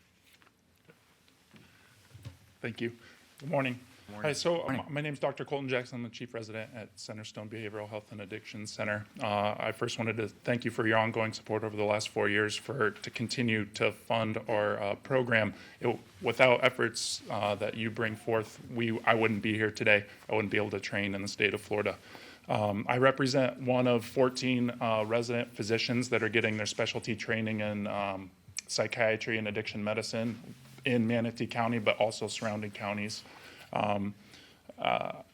Essentially, there's a giant physician shortage, not just in the state of Florida, not just in the local community, but in the nation. Specifically in psychiatry, mental health is at the forefront of that shortage. Currently, the state of Florida requires approximately 30 psychiatrists per 100,000 residents. We're at 9 right now.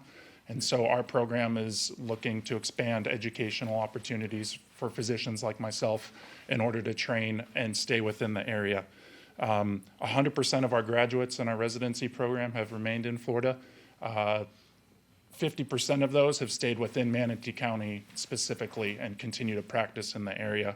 So with your continued support, I greatly appreciate your time today. And hopefully we can continue this program, and thank you again. And thank you. I know Representative Gregory and I toured Centerstone and your residency program, and I know President Galvano has been a champion of that program for many years, and we're fully in support. It's such a great program to have in our backyard, and it's great to also hear that 50% of those folks stay in Manatee County. So that's wonderful, wonderful work. Thank you all. All right, thank you. Up next is the University Area CDC, followed by the Sarasota YMCA. Good morning. My name is Josie Rocco, and I am the Chief Operations Officer with the University Area CDC Prodigy Cultural Arts Program. I'm here today to speak to you about our innovative program called the Prodigy Cultural Arts. Just briefly, Prodigy is a research-based prevention program for youth ages 5 to 17. It teaches valuable life skills through the arts, and it's funded by the Florida Department of Juvenile Justice. Each year, we stand before you to share 5 highlights of our success called the Prodigy High Five. Today, I would like to share with you our latest Prodigy High Five. Here are the 5 key returns on your investment. We served over 1,500 youth last year. They received over 4,500 hours of life skill instruction. 98% of those youth did not get in trouble while they were enrolled in the Prodigy program. 89% did not return into the juvenile justice system, and we saved the juvenile justice system $71.6 million. Personally, I'd like to thank Senator Bill Galvano. Under his leadership, Prodigy funding has been maintained, so thank you very much.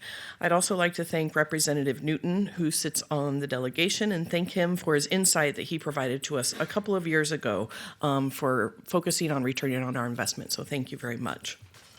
As a result of your support and public servants that served before you, Prodigy has transformed over 30,000 lives throughout its 19 years of service.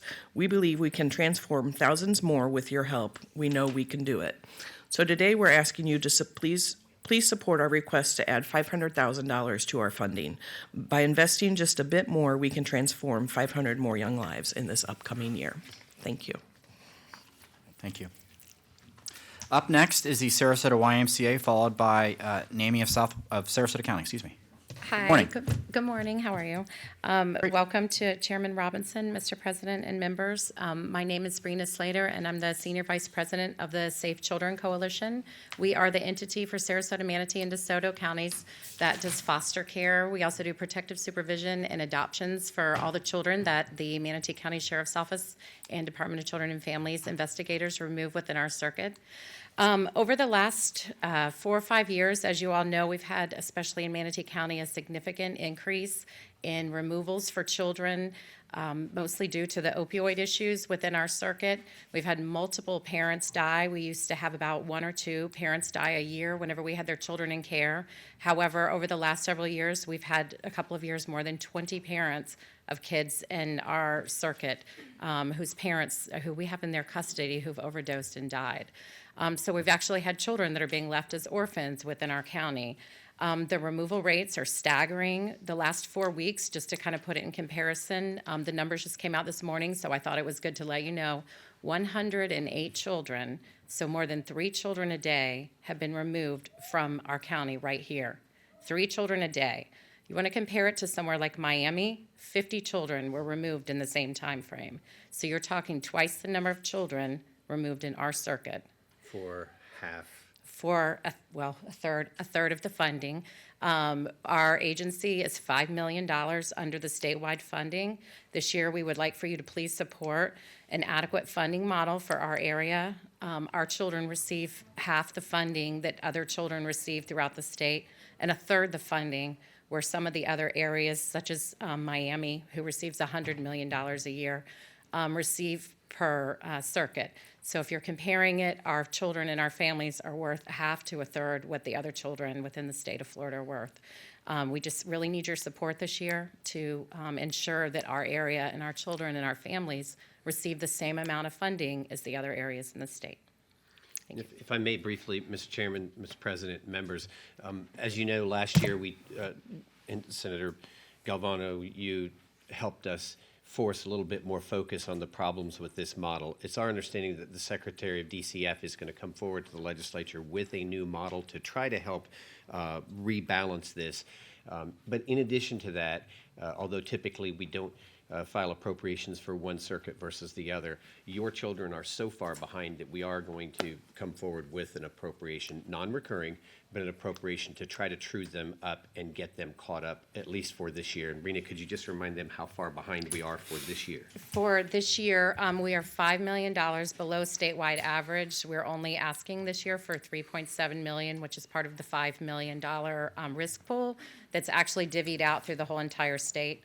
And just so so you know, $5 million is 100 additional case managers for our circuit, and we have 85, so double. Thank you. Sure. Representative Newton. Thank you. I serve on Children, Family, and Seniors, and the secretary, he addressed that, that funding discrepancy. Is it only 2-to-1 with our area in Miami, or is it statewide? I mean, when There's you issues make throughout that the state. Our particular Suncoast region, which is Circuit 13, Hillsborough, Circuit 6, Pasco, Pinellas, and then Circuit 20 down south of us for Charlotte, Lee, Collier, Hendry, and Glades. Our whole entire Suncoast region is significantly below statewide funding.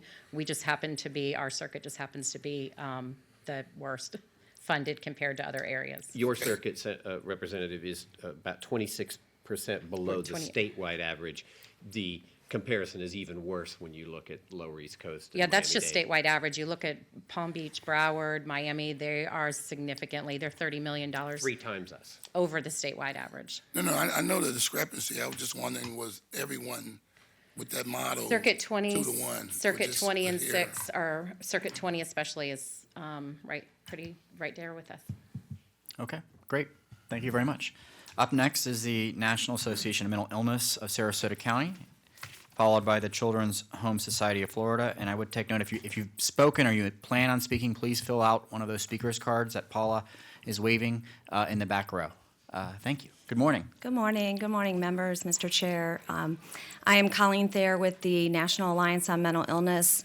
Sarasota County, soon to be Sarasota and Manatee counties, we have been working on a merger with the Manatee affiliate for quite some time now and are wrapping that up. So we already are serving Manatee County and are working on that name change thing now. You have more detailed information in your packets, so I'll be brief, but the NAMI affiliates around the state, along with Mental Health America, have gotten together, and we are the Florida Mental Health Advocacy Coalition for this session and have some priorities. The first issue is supported housing for people living with mental illness. For individuals with mental illness, the lack of safe and affordable housing is often a powerful barrier to recovery. There was legislation last year creating an independent task force that has been filed again. It's House Bill 39. So we support that. The second issue is ending mental health insurance discrimination and achieving parity. Over the past decade, Congress has passed a series of laws that require both private and public insurance plans to cover mental health and substance abuse disorders in the same way and to the same extent. That then translates to each state's insurance commissioner to enforce that law. To date, Florida's OIR hasn't taken the necessary steps to make discrimination in mental health insurance coverage a thing of the past. So we support legislation to repeal the statute, give OIR specific authority to enforce the federal law, and require health insurers to report annually on their progress to reaching that goal. And the third issue is early treatment for psychosis. Psychosis affects approximately 3 out of 100 people at some point in their lives, roughly 100,000 youth and young adults, so that's 16 to 30-ish range, experience early psychosis or what's called first episode psychosis. Providing care as early as possible following a psychotic break not only slows brain deterioration, but it makes it more likely that a young adult will recover and lead a full and productive life. So there are currently 7 existing first episode psychosis sites in Florida, unfortunately not in our community. So we support the Department of Children and Families' efforts to fully fund the existing sites and look to increase the number of sites throughout the state, including here. On a side note, I also serve on the board of Centerstone, Florida, so I really appreciate all of the work that they do and support the psychiatric residency program, as well as statewide funding for mental health in schools. That funding and a recurring funding in that stream and increased will be very helpful for all of us that serve in a supportive role. So we're here as a resource for you. Please let us know if you need anything. Great, Thank you. Thank you. We will. Children's Home Society of Florida is up now, and that will be followed by the West Coast Dental Hygienists Association. Good morning, sir. Good morning. Mr. Chairman, members of this committee, thank you so much for allowing us the opportunity to be here. It's a pleasure. My name is Sean Noggle. I am the Regional Executive Director of the Children's Home Society of Florida Suncoast Region. I'm joined today by Community Partnership School Director at Manatee Elementary, Renita Houston. Would also like to recognize Principal of Manatee Elementary, Dr. Van Overbeck, as well as our healthcare partner, represented by Dr. Colgate with Manatee County Rural Health. On behalf of the Children's Home Society, we couldn't be prouder of the great work achieved during the 2019 session. Due to the outstanding efforts of each of you, advocates, staff, and volunteers, these efforts provided much needed support for the innovation and continuation of a successful community partnership school model and effective programs serving Florida's children and families. At Children's Home Society, we are committed to ensuring our children are prioritized and well served, and we strive for quality and excellence in everything that we do. Through a cradle-to-career approach, CHS is dedicated to reaching children and families with the right solutions at the right time. Our initiatives are to ensure that children are ready to grow, ready to learn, ready to earn, and ready to parent. We ask for your favorable consideration to support these critical areas as we work together to build strong and safe families in this community and end the need for foster care as we know it. Specifically, I want to highlight one of our legislative priorities here today and ask for your continued support. The 2019 legislative session was a huge success in which we received $7.1 million in recurring funds for the Community Partnership School model. We truly appreciate this delegation's support. For those of you who are unaware, Manatee Elementary School was recently awarded a planning grant to begin as a community partnership school. And I'm lucky to have Renita Houston here today to discuss a little bit more about the community partnership school model. The Community Partnership School model has proven methods for accountability and successful outcomes, with a focus on improving student well-being and achievement involving parents and engaging the community. At Manatee Elementary, within the school district of Manatee County, we are proud to have the support of our three core partners, the Children's Home Society, the University of South Florida, and Manatee County Rural Health. These partners have come together numerous times over the past few months in preparation of the grant award, and we are currently working to finalize our 25-year Memorandum of Understanding in order to establish our formal long-term commitment in achieving success and greater access to services for our students and their families. More specifically, the funds received from Manatee Elementary allowed the hiring of a community partnership school director. I will be able to successfully guide the core partners toward UCF certification standards and practices, help to get our MOU across the finish line, facilitate review and planning around a comprehensive community needs assessment to address the needs of Manatee Elementary students, parents, faculty, and surrounding community, and facilitate community outreach initiatives and forums to educate others on this incredible initiative. Great. Thank you both. Appreciate it. Up next, the West Coast Dental Hygienist Association of Manatee, Sarasota, followed by Peace River. Good morning. Good morning. My name is Shankisha Sizemore. I'm a registered dental hygienist and dental hygiene educator in Manatee County. I'm also vice president of the West Coast Dental Hygienist Association. The West Coast Dental Hygienist Association asks for your support for dental therapy as a way of expanding access to affordable dental care for all Floridians. 2020 legislation will create a new dental team member, a dental therapist, who is a graduate of an accredited dental therapy program. A dental therapist is licensed just as dentists and dental hygienists are, and will practice under a collaborative management agreement as determined by the supervising dentist. The 2018 and 2019 legislation supported by the Floridians for Dental Access. Primary sponsors are Senator Jeff Brandes, Representative Danielle Perez, and Representative Renee Coach Placencia. The Floridians for Dental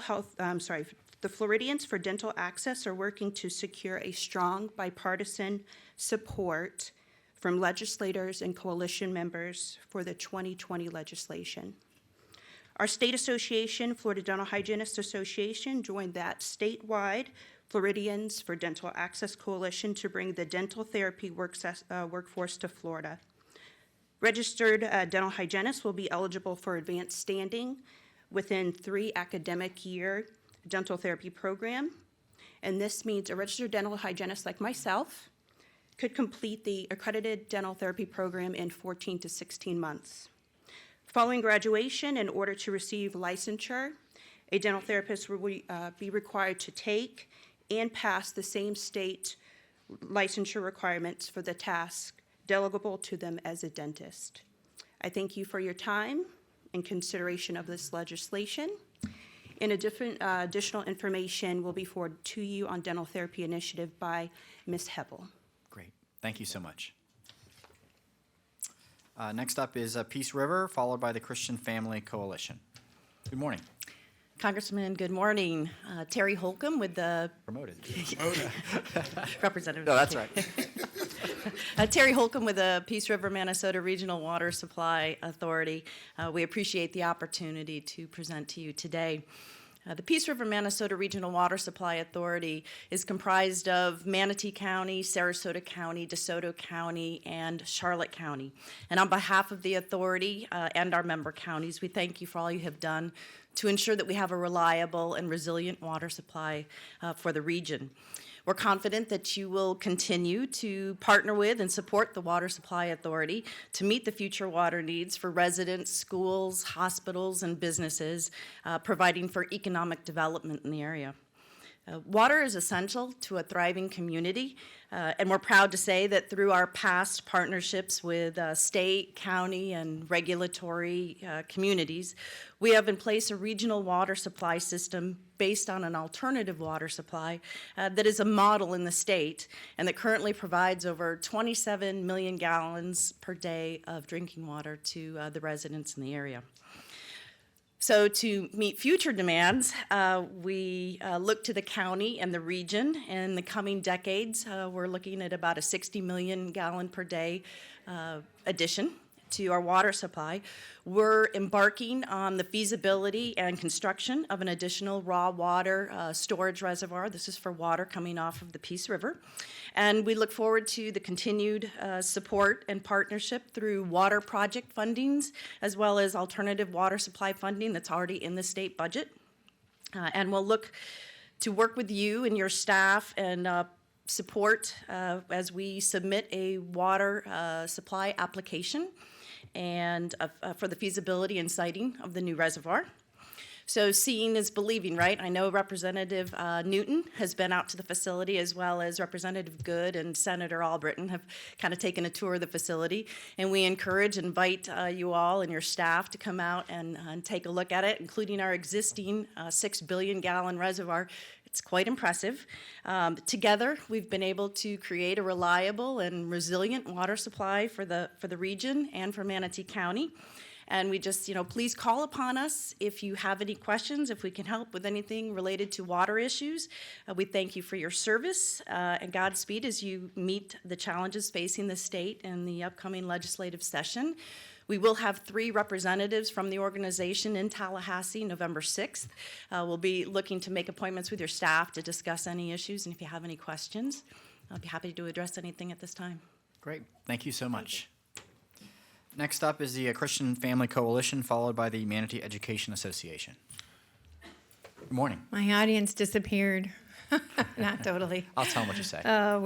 Chairman Robinson, President Galvano, and Representatives Gregory and Newt. Christian Family Coalition is fighting the movement to replace God with government. See, the Founding Fathers came up with this really novel concept that our rights come from God. Well, God said, love your neighbor as yourself. That means every man, woman, and child is endowed by just being born with the rights of individual respect. And those rights were to be protected by government. Well, the LGBTQ agenda, the abortion agenda, the socialist agenda, the atheist agenda, their goal is to replace God with government. We think that's inferior.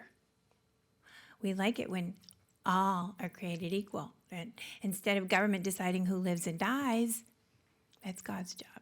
Instead of government deciding who gets special treatment, that's God's job.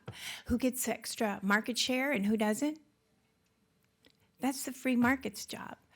You see, when the government uses the force of government, they put an unelected bureaucrat in charge. They don't suffer the consequences of their bad decisions. There's no voter to vote them out of office, and there's nobody to take their market share away, as in competition. They're this anomaly out there that, though their intentions may be good, there's no checks and balances. We need as few unelected bureaucrats as possible. And therefore, we want to support the bill to put more Bible in the schools. Last year, Kim Daniels, she dropped the bill called Study of the Bible and Religion, and we're hoping she drops it again. We're going to be supporting all of the pro-life bills. And of course, we're going to be supporting all the bills that allow parents to choose where their children go to school, because that creates free enterprise and fewer and more consequences for bad decisions in the part of the schools, because then their market share will be diminished. So school choice and less government. Thank you. Thank you, Ms. Vernon. Thank you. Up next, the Manatee Education Association, followed by the Central Florida Behavioral Health Network. Good morning, Ms. Barber. Good morning. Thank you, and good morning, Mr. Chair and delegation members. My name's Pat Barber. I'm here today as the president of the Manatee Education Association. We represent teachers and paraprofessionals who work in the Manatee County Schools. We're on the other side of the table from the school board when we negotiate for salaries and benefits. So I want to thank you for the work that you did during the last legislative session. It did not escape us that putting $75 extra on the BSA will be very helpful to us when we go to the bargaining table. But we also have a lot of work left to do. As educators, we're deeply committed to the success of every student. Students are at the center of everything that we do. We believe that we must ensure that they're prepared for the well-paying jobs of tomorrow, and in order to accomplish that, we must have a world-class public education system. Our children's prosperity and the future of our state will take a sustained investment in public education. Florida currently ranks near the bottom in important measures of education. Our public education spending ranks 44th in the nation. Education funding in this state has not caught up to pre-recession levels. Education Week's national report card grades our school spending an F. Now, it's yet to be seen what that $75 that was allocated to the base student allocation will do to those rankings. Too often, our leaders have supported teachers and education staff professionals, such as paraprofessionals, with words but not actions. Florida is 46th in the nation in teacher pay and 47th in pay for our education staff professionals. Wallet Hub released a list of best and worst states in which to teach in September 2018, and we ranked 47th. Our state's average teacher pay has actually gone backwards in the past decade, decreasing by 12.2% in inflation-adjusted dollars. This year, you have an opportunity to continue the work that you did last year. And the best way for you to help us in every single local district is to continue to increase the money that you put towards the base student allocation, rather than to put it into categorical spending or bonus pay. Put it in the base student allocation so that we can negotiate it for it when it comes down to the local school level. Thank you, and we look forward to working with you during the legislative session. Thank you, Ms. Barber. Representative Newton has a question. I have a question for you, if I could. Yes, You sir. just talked about the staff and what they don't get. So that $300 million we set aside for support staff, is the people you're talking about covered in that? Paraprofessionals? Yes, sir. Okay, so that money is, you have to negotiate that $300 million? Yes, That we sir. put in there, or does Well, that go to the- $300 million did not come to Manatee County. No. Thank you. My question, let me be clear. The $300 million that was put in the budget for support staff, does that go directly to them, or do you have to negotiate for that too? No, it does not circumvent the collective bargaining law. It has to be negotiated. Okay, along with the 75 also? Along that, with the $75 increase to the base student allocation, that money has to be negotiated. And do we negotiate your contracts, or you have to negotiate that? How does I that think work? that question was answered previously. No, I'm just asking you a No, question. sir, we negotiate our contract with the local school board. Not the legislature, we just provide the money, and then you guys bargain for whatever you can get Yes, from that sir. money. Is that correct? Yes, sir. Thank you, ma'am. I just want to be clear. That's all I'm doing. Yes, sir. Thank you, Ms. Barber. Yeah. Appreciate it. Up next is the Central Florida Behavioral Health Network, followed by Ms. DuPont. Good morning, sir. Good morning, Mr. Chair, Mr. President, representatives. My name is Rob Tabor. I'm here on behalf of Central Florida Behavioral Network, Health Network, managing entity for the Suncoast region and Circuit 10. Central Florida is the largest and oldest managing entity in the state of Florida. Last year, through your generosity, we were able to manage over $190 million. Those dollars were spent to, or provided to area providers that provide needed services to the uninsured population across our region. People who face addiction and mental health crisis face an uphill battle every day. That does not mean that they do not have triumph nor success. I'm here as part of to represent them. First, we are extremely grateful for everything you do, especially for protection of the budget regarding substance abuse and mental health issues. As your managing entity, we work diligently every day to make sure that area providers are servicing the uninsured population throughout the Suncoast region. As we speak, the annual needs assessment has been completed and was submitted to DCF in Tallahassee October 1. If we know anything from the 2016 needs assessment, the number one priority will be housing, and followed by substance abuse and prevention. Past years' priorities focused on the rapid response to the opioid crisis.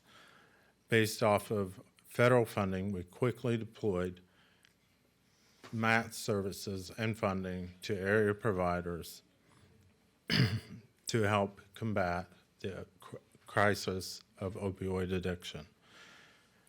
Priority number 2 was based upon prevention, which again, the schools, as we've heard, mental health counseling, and we focused on school-based program. Level 1, Level 2 prevention services. Housing, safe and affordable housing has long been identified as a critical need throughout our network. Adequate housing and eliminating homelessness is critical for individuals and families coping with the debilitating illness as we work closely with local authorities to bring housing options to areas served. Whoa, that went quick. Sorry. Anyway, I'll wrap it up. We will be there. We look forward to working with you in the upcoming weeks. Thank you for everything you do, and we will see you in Tallahassee. Great. Thank you, sir. Appreciate it. Up next is Ms. DuPont, followed by the Florida Life Care Residents Association. Good morning, delegation. I'm Dr. Doreen Dupont. I'm a retired physician, and I'm a trained climate reality leader, and I come here with the full support of the Manatee County Democratic Environmental Caucus, as well as the Sarasota County Environmental Caucus.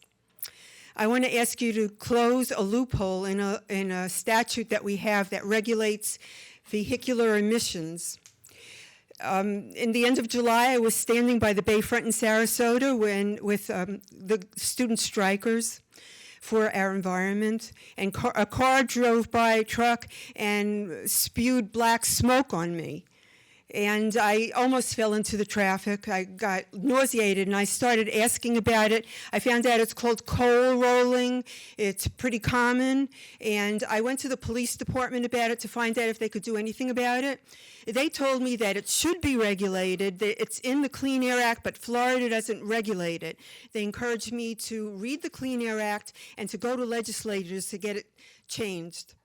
Well, I worked with Sally Dion in Vern Buchanan's office to find out that it's delegated to the states to regulate under the Clean Air Act, and that the only statute on the book having to do with what comes out of the tailpipe of vehicles is 316.2935, where the loophole lies.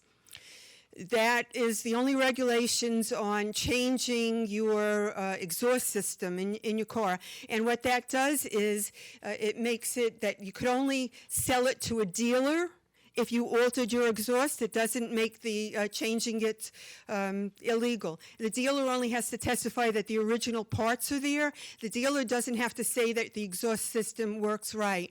The only way that Florida is regulating the exhaust system is by a rule that if you can see the emissions more than 5 seconds, then it becomes a non-moving violation that police can use to give a warning and say, get your exhaust system checked or get it thing. But there's absolutely nothing in the statute on doing this intentionally as a nuisance to other drivers on the road, to other people protesting on the side of the road for the First Amendment right. And it's an abuse to clean air in Florida, because you can do that as many times as you want, as long as it's less than 5 seconds. And Florida is at grave danger with our environment. We don't need to worsen our air quality. We don't need to heat up the planet more. You know, today over 80 different areas in the southeast are having record high temperatures, sustained record high temperatures, not only just one day. You have to do everything you can to clean up our environment. Florida is most at risk for everybody. When you let people do this on the road, it's a careless driving, which meets the definition by statute of careless driving that I gave to you. And it's a danger to people that want to exercise their right to speak. It makes the roads unsafe, and you should fix it. Don't let Florida be dirty like that. Protect us. Protect our environment, please. And you'll be hearing from the state level, the Democratic Environmental Caucus, as they're going to be contacting all the legislators about it. Please bring it to the legislature. Thank you, Doctor. Appreciate that. Up next is the Florida Life Care Residents Association, followed by the Conservation Foundation of the Gulf Coast. Good morning. Thank you, Chairman Robinson and Senator Galvano and the whole delegation for this opportunity to be heard. I am Pat Ahrens. I'm a resident and voter of Manatee County for over 40 years, 33 years on Longboat Key, and now 10 years as a resident at Freedom Village Continuing Care Retirement Community. That's a CCRC in Bradenton. And as you may know, a CCRC, this Brookdale-owned community, provides all 3 levels of care, the independent living, where I reside, but as well as assisted living and the skilled nursing. I've come before this delegation for 9 years as president of the Freedom Village chapter of the Florida Life Care Residents Association, that's FLICRA, and I serve on the FLICRA State Board as immediate past president. I was president for the past 7 years on the state board. Now, there are nearly 14,000 residents of CCRCs in Florida, and we have the FLICRA chapters, 54 FLICRA chapters throughout the state. Over 400 are FLICRA members at Freedom Village in Bradenton. Now, residents living in CCRC communities make a substantial investment through entrance fees to prepay for our potential health care. We pay monthly service fees as well and have a lifetime contract. We are guaranteed living space suitable for our needs for the rest of our lives. Now, these communities are regulated by the Office of Insurance Regulation, the OIR, under Florida law that FLICRA was instrumental in introducing 30 years ago. That's Chapter 651 of the Florida statutes. It's entitled Continuing Care Contracts. Well, we certainly wish to thank the delegation for your support and finally the successful passage this year of our important CCRC reform bill. It'll be effective January 1st, 2020. So this comprehensive bill closes loopholes in the law that were used by unqualified, unapproved individuals who took over a Tampa CCRC in 2015. They bled the facilities of all liquidity, then used bankruptcy as a shield to avoid regulatory action. So anyway, this bill, our wonderful CCRC reform bill, improves protection of resident investment as well as of the long-term viability of the continuing care industry in Florida. So FLICRA has had the loyal legislative support of our district's state elected officials for 30 years now. We do expect to be contacting you more this year. We are evaluating every bill that's filed that may have any impact, positive or negative, on CCRCs and our residents. So we will be in touch with you and hope you will support our position accordingly. Great. Thanks so much. Thank you. Thank you very much. Up next is the Conservation Foundation of the Gulf Coast, followed by Manatee Mothers for Medical Freedom. Good morning. Thank you for having me. I'm Leanne Rodriguez. I'm the Director of Philanthropy at the Conservation Foundation of the Gulf Coast. I'm here representing our president, Christine Johnson. We are a 16-year-old non-for-profit, and we service the Manatee, Sarasota, Lee, Charlotte, and Collier counties, and our mission is to save land forever. We have 3 asks for you today. So our ask number 1 is that you please ensure $300 million of appropriations to the Florida Forever Fund. Our second ask is that those funds be used for land acquisition and conservation easements as the Florida voters intended in 2014. And our third ask is that you please appropriate $50 million to the Rural and Family Lands Program. Why? Because we save land forever, the results and the impacts are forever, and they're for our generation and for future generations. We will protect wildlife habitat. We will have clean air, clean water, beautiful and healthy natural places. It's no secret that we have the best beaches of the country, so it actually drives our economy, our touristic economy. It also provides, when we conserve land, we also are able to say that there's storm protection and there's reduced flooding.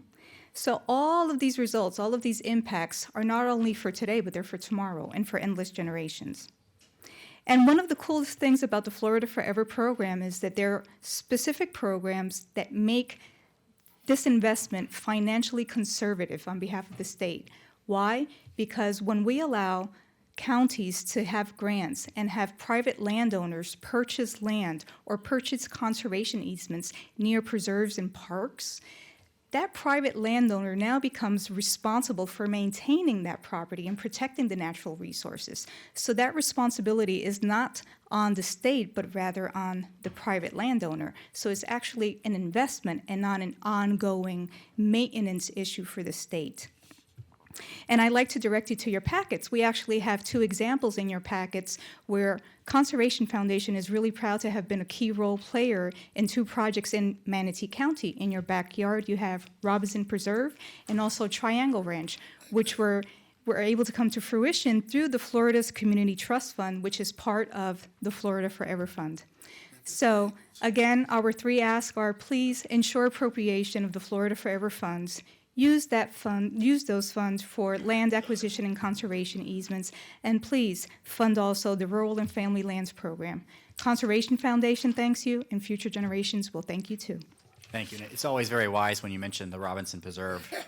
I'm very partial to that, and thank you. Had Thank to you do for it. all you do. Thank you.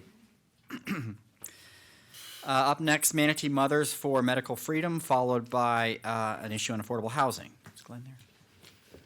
Hello, I'm Elizabeth Richardson. I'm here to speak in opposition of SB 64 on behalf of Manatee Mothers for Medical Freedom. This bill, if passed, will eliminate religious exemptions for childhood vaccines. At the same time, will make the medical exemptions that are given to patients who qualify with extreme adverse reactions observed and documented by their physicians much harder to obtain by giving the state authority over their appointment. The following is public knowledge, but unfortunately not common knowledge. Vaccines are the only liability-free medical products in the U.S. In 1986, the National Vaccine Act was passed, or Childhood Vaccine Act was passed, freeing vaccine manufacturers from any and all liabilities arising from vaccine-related injury or death. Is it any wonder that the same industry who brought you Vioxx, Fen-Phen, Prozac, and the opioid epidemic had product liability removed from a product and in turn expanded and quadrupled the recommendations to a whopping 38 vaccines by age 5, which previously in 1983 was 10 before the liability was removed. Along with this 1986 act that indemnified vaccine manufacturers, the National Vaccine Injury Compensation Program was created. This is a special court funded by surtax money. It is not a typical court. There are many limitations and requirements, and compensation is hard to obtain. Even so, to date, this program has paid out approximately $4.1 billion to those injured and families whose injuries resulted in death. The Supreme Court has deemed vaccines to be unavoidably unsafe. All those facts aside, many find the vaccine research and manufacturing practices to not only be unethical, but against their religious beliefs. Families like mine are exercising our right to a religious waiver on vaccinations because we find them to be an extreme violation of our personal religious beliefs. The following are ways in which these violations manifest themselves in vaccinations. The use of cells, cellular debris, protein, and DNA from willfully aborted human children found in many of the vaccines violate the very basic commands found in Exodus 20:13 and Deuteronomy 5:15, which instructs us not to murder. In the handout I printed for you, I've highlighted the ingredients that were derived from no fewer than 75 human souls who were sacrificed for social reasons and then used in past and now ongoing vaccine research, WI 38 and MRC 5. Supporting vaccinations and vaccination development is an endorsement of the sacrifice of those and the continuing sacrifice of other human souls. Psalms 127, 3-5. Behold, children are heritage and a gift from the Lord. The fruit of the womb, a reward. Like arrows in the hand of a warrior, so are the children of one's youth. How blessed, happy, and fortunate is the man whose quiver is filled with them. I thank you for your time, and I hope that you will look over the handout that I printed for you, and please research some of the sources that I've added with the links. Thank you, Ms. Richardson. And I would note we have several speakers coming up on Senate Bill 64, and at least as of yesterday, there hasn't been a House companion that's been filed, just for information. Sure, President. Yeah, thank you, Chairman. And I haven't seen a House companion. In the Senate, it has been referred to 3 committees. And so it will have to, one, be agendaed by the chairman of each of those committees and then vetted and debated and voted if it gets agendaed. But those are also opportunities for anyone who wants to express an opinion on that bill. And I believe in the case of the people here opposition to that bill, you are able to do that in the public testimony sector of those committees if it gets on the agenda. You're up, sir. Welcome. Hello. Glenn Jablina, community activist. Before I start on affordable housing, I just want to touch on the CRC, and that was in my packet as well, the Constitution Revision Board. It's a waste of taxpayers' dimes. It needs to be dismantled. You know, I've been to every CRC meeting in the state of Florida, thousands of miles, hundreds of hours. I wrote a constitutional amendment for shared parenting, and it didn't go anywhere. So I sent it to the 67 county courts, the 20 circuit courts, the 5 appellate courts, and the Supreme Court. Unfortunately, we had the shared parental amendment overwhelmingly passed by the House and Senate a couple of years ago, and Rick Scott vetoed it. So we're going to be back on this one. The other thing I want to, let's move on to affordable housing. Let's talk about, first of all,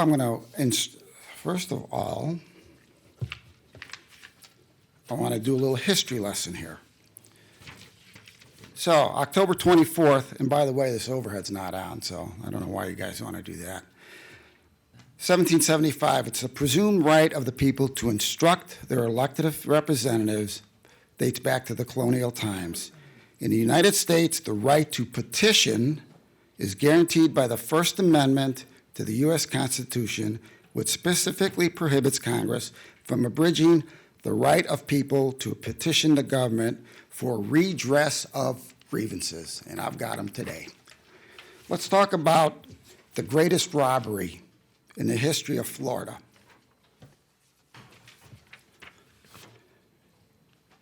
The robbers do it every year and get caught with no consequences. Who are the greatest thieves in the state has ever seen? Our politicians. $1.87 billion collected and deposited in trust funds. Nearly $1.3 billion was diverted from the Sadowski Fund.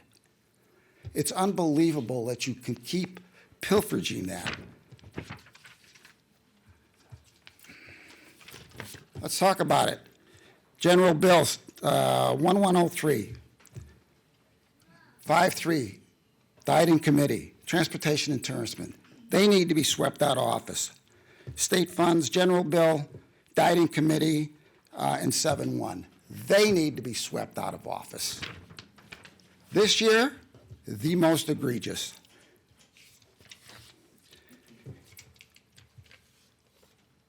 Ron DeSantis pledged that it wouldn't happen under his watch, but the state budget pilfers $200 million of this year's $332 million funds.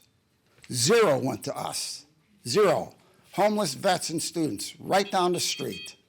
And you gave us zero funds. It's unconscionable. You should be the 4 horsemen that go back up to Tallahassee and quit robbing those funds. Thank you, sir. Ms. Shoemaker with Manatee County Habitat for Humanity, you're up next.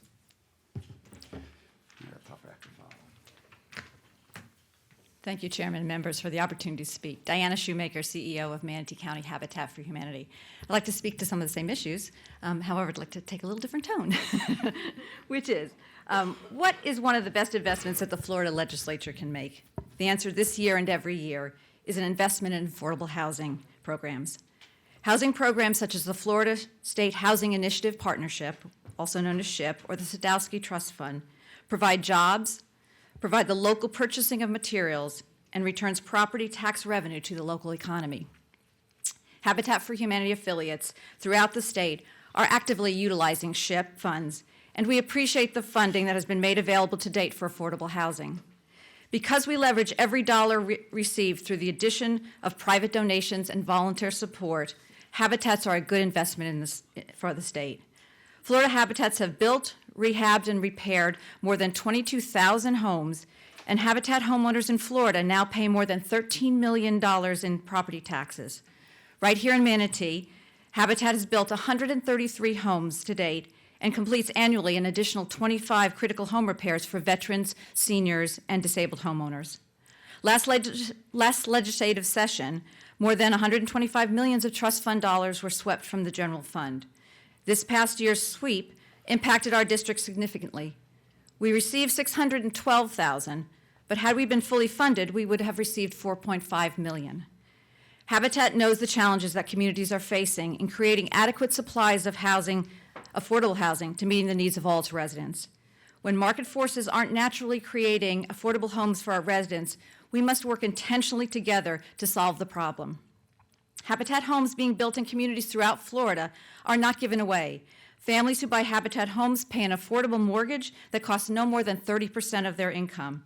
The mortgage payments created by the building of that home are used to build even more homes. This means even more leverage for each state dollar made available. We ask your support to use Florida Housing Trust Fund monies solely for what they were intended, so that Habitats and others working to increase access to affordable housing throughout the state will have all the resources necessary to tackle this important need. Thank you. I had a question for you. Sure. Representative Newton. Thank you. I want to publicly also thank you for the work you're doing with the seniors and the veterans and the people in existing homes so they can age in place and stay in their homes. The most efficient way to provide for the most vulnerable in our community is to help them where they're at. Absolutely. And until you building new homes, I think that's huge because you're creating home ownership. People can put down roots, raise a family, and it also contributes to the county's and the city's tax base because they do pay ad valorem taxes on that property.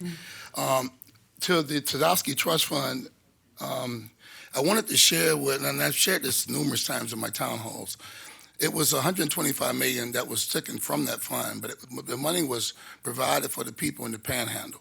I don't understand if you know that we had Hurricane Irma, I understand. we had the Parkland shooting, and we come back with Michael. So every year it's been a challenge. It does not constitute what happens to the fund. I'm not trying to do that. I'm just explaining to you what goes on. The people you see sitting up here are part of 164. That's 124 representatives, 40 senators, governor, CFO, Ag Commission, Attorney General. 164 individuals in charge of 67 counties, 412 cities, and 21 million people. So we pray God it's not us and that we don't have a major catastrophe here, but when it happens, we have to go and provide for those individuals. I made 3 trips doing session to the Panhandle. Those people had nothing. They got trees through their homes and they're sleeping in the backyard in a tent. And to add insult to injury, the people that had working to help them, they were paying them $9 or $10 an hour. But when FEMA showed up, FEMA pays $18. Everybody went to work for FEMA. So now they have no help in keeping those cattle off of I-10. Then it was so bad, Walmart had to hire a jump crew from Texas to bring them in just to keep the stores open. So it was a major devastation. We had a lot of challenges we had to address. Like, again, it does not constitute what happens to the fund. But I also want to remind you that in its heyday, the fund, fully funded, providing for 67 counties and 412 cities does not go far enough. But we do have, and I provided at my townhomes, things called community development block grant money that each county and some cities get, and also additional federal housing fund that come from up on high. Those monies are for anti-poverty, affordable housing, and infrastructure. Now, I'm an old church boy, so I believe 100% of those funds should be used to that end. The Sadowski Trust Fund is part of it, but it's not the end-all, be-all. We've got to have county commitment and city commitment. In my home city, we passed the largest budget that elected home rule officials passed the largest budget in the history of the city, $717 million. You know how much money was in there for affordable housing? $250,000. But we're easy targets. Skadowski. It's like we're the Scarface in the room. You know, you need us. You need us so you can say, look, there's the bad guy. And you don't look at what's happening to the commitment here. I'm not looking at Habitat. Habitat, I'm the biggest cheerleader for Habitat. I talked to the Lakewood ran to a business association yesterday and told them about being able to invest in Habitat and also the chambers, because those individuals that work there need somewhere to live. Also, I talked to the cities and municipalities to try to get all the roadblocks out of the way, impact fees, making you put sidewalks into nowhere, stuff like that. All that takes away from you being able to afford and use all that money to try to provide for the people that do not have housing. But like I tell you, if you look in the budgets, you'll see their values. Like I say, my home city, $85 million for a police station, $110 million for a pier, $250,000 for affordable housing. But we're the bad guys. I just want to clear that for you and let you know that, yes, we can do more, and we will do more. I think the House, the Senate and the governor had a pledge not to raid the fund.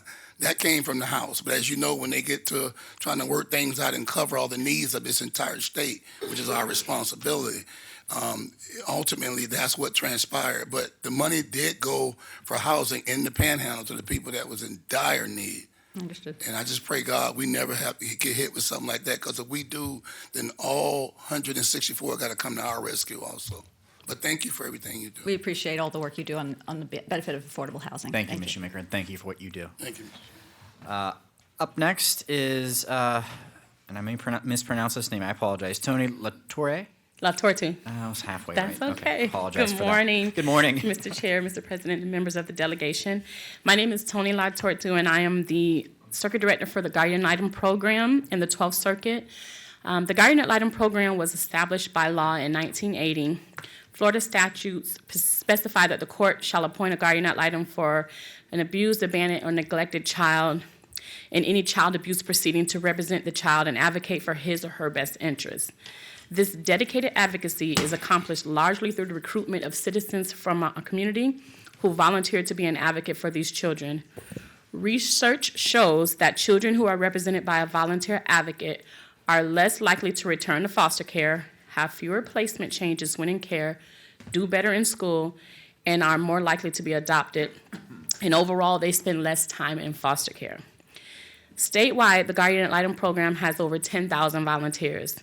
Last year, we had over 439 pro bono attorneys that donated legal services. In Manatee County, we have over 800 children in the dependency system and 309 outstanding volunteers who selflessly give their time and talents to advocate for the children in our community. Those volunteers work as part of a team that includes a Guardian Ad Litem staff and attorney who are involved in each case. This upcoming session, we are seeking funding for additional staff to represent children. The Guardian Ad Litem Program's request focuses on circuits that have experienced the most dramatic increases in children coming into care. As Ms. Brina Slater stated, that was with the Save Children Coalition. Manatee County has been one of the, been leading the state in sheltering children, unfortunately. Second, we are seeking to correct and align the health insurance benefit to attorneys employed by the Guardian Ad Litem Program. Presently, attorney positions in all other state agencies except for the Guardian Ad Litem attorneys receive higher state contributions to health insurance. We are asking for this disparity to be adjusted. Last, we are seeking to obtain OPS funding to provide temporary staff support during periods where staff absences create workload issues. The Guardian Ad Litem Program operates offices in almost every county of the state, and some offices are staffed by 1 or 2 employees. Adding OPS funding is critical to filling gaps as they occur, particularly in small counties when it is not possible to provide alternate coverage. Aside from budgetary requests, the Guardian Ad Litem Program is supporting several substantive proposals that are aimed at helping our children. Senate Bill 136, House Bill 61, seeks to expand adoption benefits to veterans and service members, and Senate Bill 124 is an effort to assist families who may not need to enter the dependency system an opportunity to address areas of concern as a family and would allow for custody of a minor child by extended family. We deeply appreciate your service to our state and community. We are grateful for the support the Florida legislature has afforded the Guardian Ad Litem Program for many years, and I'd like to invite each of you to learn more about us, to come and speak to our amazing volunteers and observe court in Judge Teresa D's courtroom in 5C across the street and see firsthand the impact our public-private partnership has on the lives of children. So on behalf of the volunteers and our staff, I say thank you for your support. Great. Thank you. Mr. President. Comment. Thank you, and thank you for what you do. Judge Deese did make a very good argument about the necessity for an additional judge position because of the workload on dependency court. And I'm pleased to say that we were able to create that judge position. So hopefully that will help in this process. But what you all do is key to success. Thank you. Great. Thank you. Up next is FND Manasota Inc., followed by Food and Water Watch Action.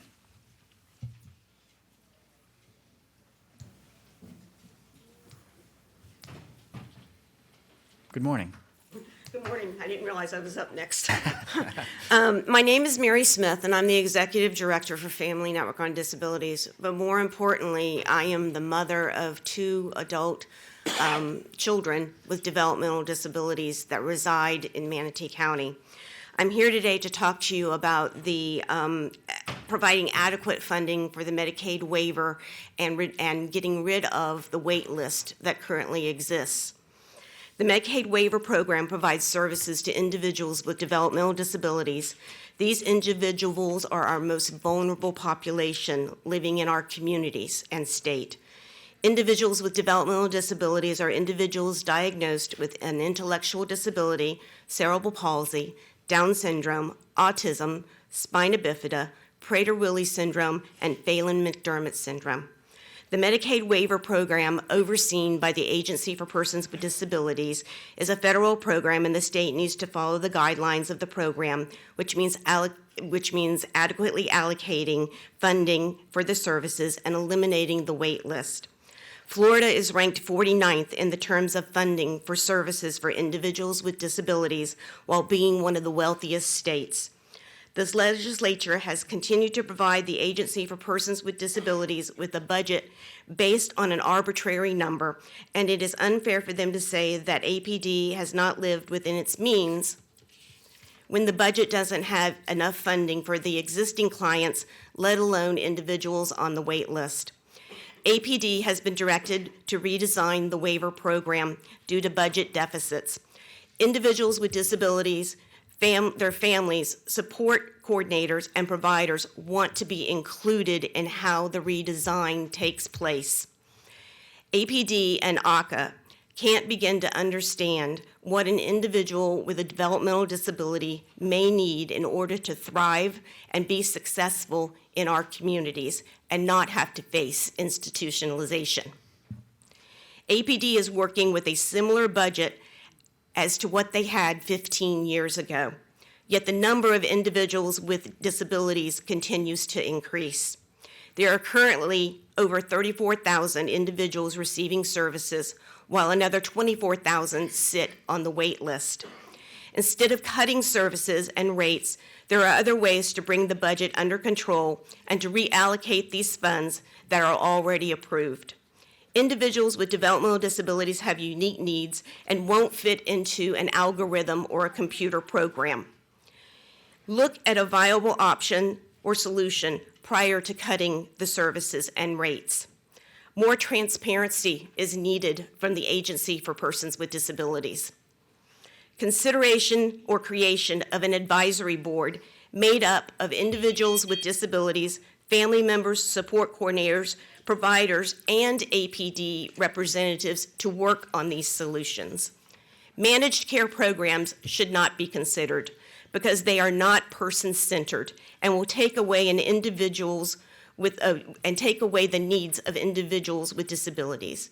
Thank you very much for listening to me, and I hope that you will consider these changes. Thank you, Ms. Smith. Appreciate you coming forward. Up next is the Food and Water Watch, followed by National Nurses United. Good morning. Good morning, and thank you for being here. My name is Brooke Arrett, and I'm a Florida organizer with Food and Water Watch and Food and Water Action, having membership in all 67 counties of Florida. I'm also the statewide coordinator for the Floridians Against Fracking Coalition, which has helped 91 cities and counties throughout the state to oppose fracking. 79% of Floridians live in these communities. I'm also here on behalf of 2,800 Manatee County residents, a dozen Manatee local elected officials, including 4 county commissioners, over 60 local businesses, some right here on this block, and including a local VFW post. And what we are here to do is to ask for a statewide ban on fracking. You have reasons in front of you. You've heard them over and over again, and they're all backed by facts. And the facts are irrefutable. Fracking is detrimental to Florida's economy, the health of our residents, and our environment. This is not a Republican or a Democrat issue. This is a Florida issue. Our governor has called for a ban on fracking.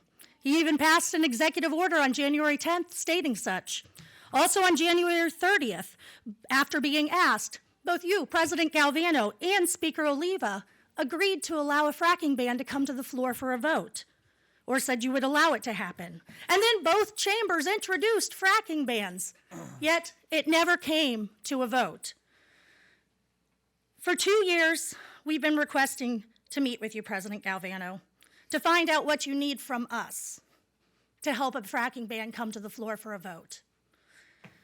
And we're letting you know what we want is just to work with the legislature to find the language that will both ban fracking and make it to the chamber floor so that it can be voted on. Floridians support a ban on fracking. Your job is to represent the interests of Floridians, not of foreign oil and gas companies. In fact, our oil and gas production is less than 1% of our economy and just a scant amount of the national production. It won't impact Florida banning fracking, but it will hurt Florida if fracking occurs. We've been fighting for a ban for 6 years, and as other states around the nation are entering the future by banning fracking, Florida is lagging behind. Too much is at risk. The time is now. And so that's why I respectfully ask all of you, work with us. Let us know what you need. But overall, let's ban fracking. Thank you. Thank you. Thank you. Up next is the National Nurses United, followed by Florida Citizens Alliance, and then we'll hear our second local bill.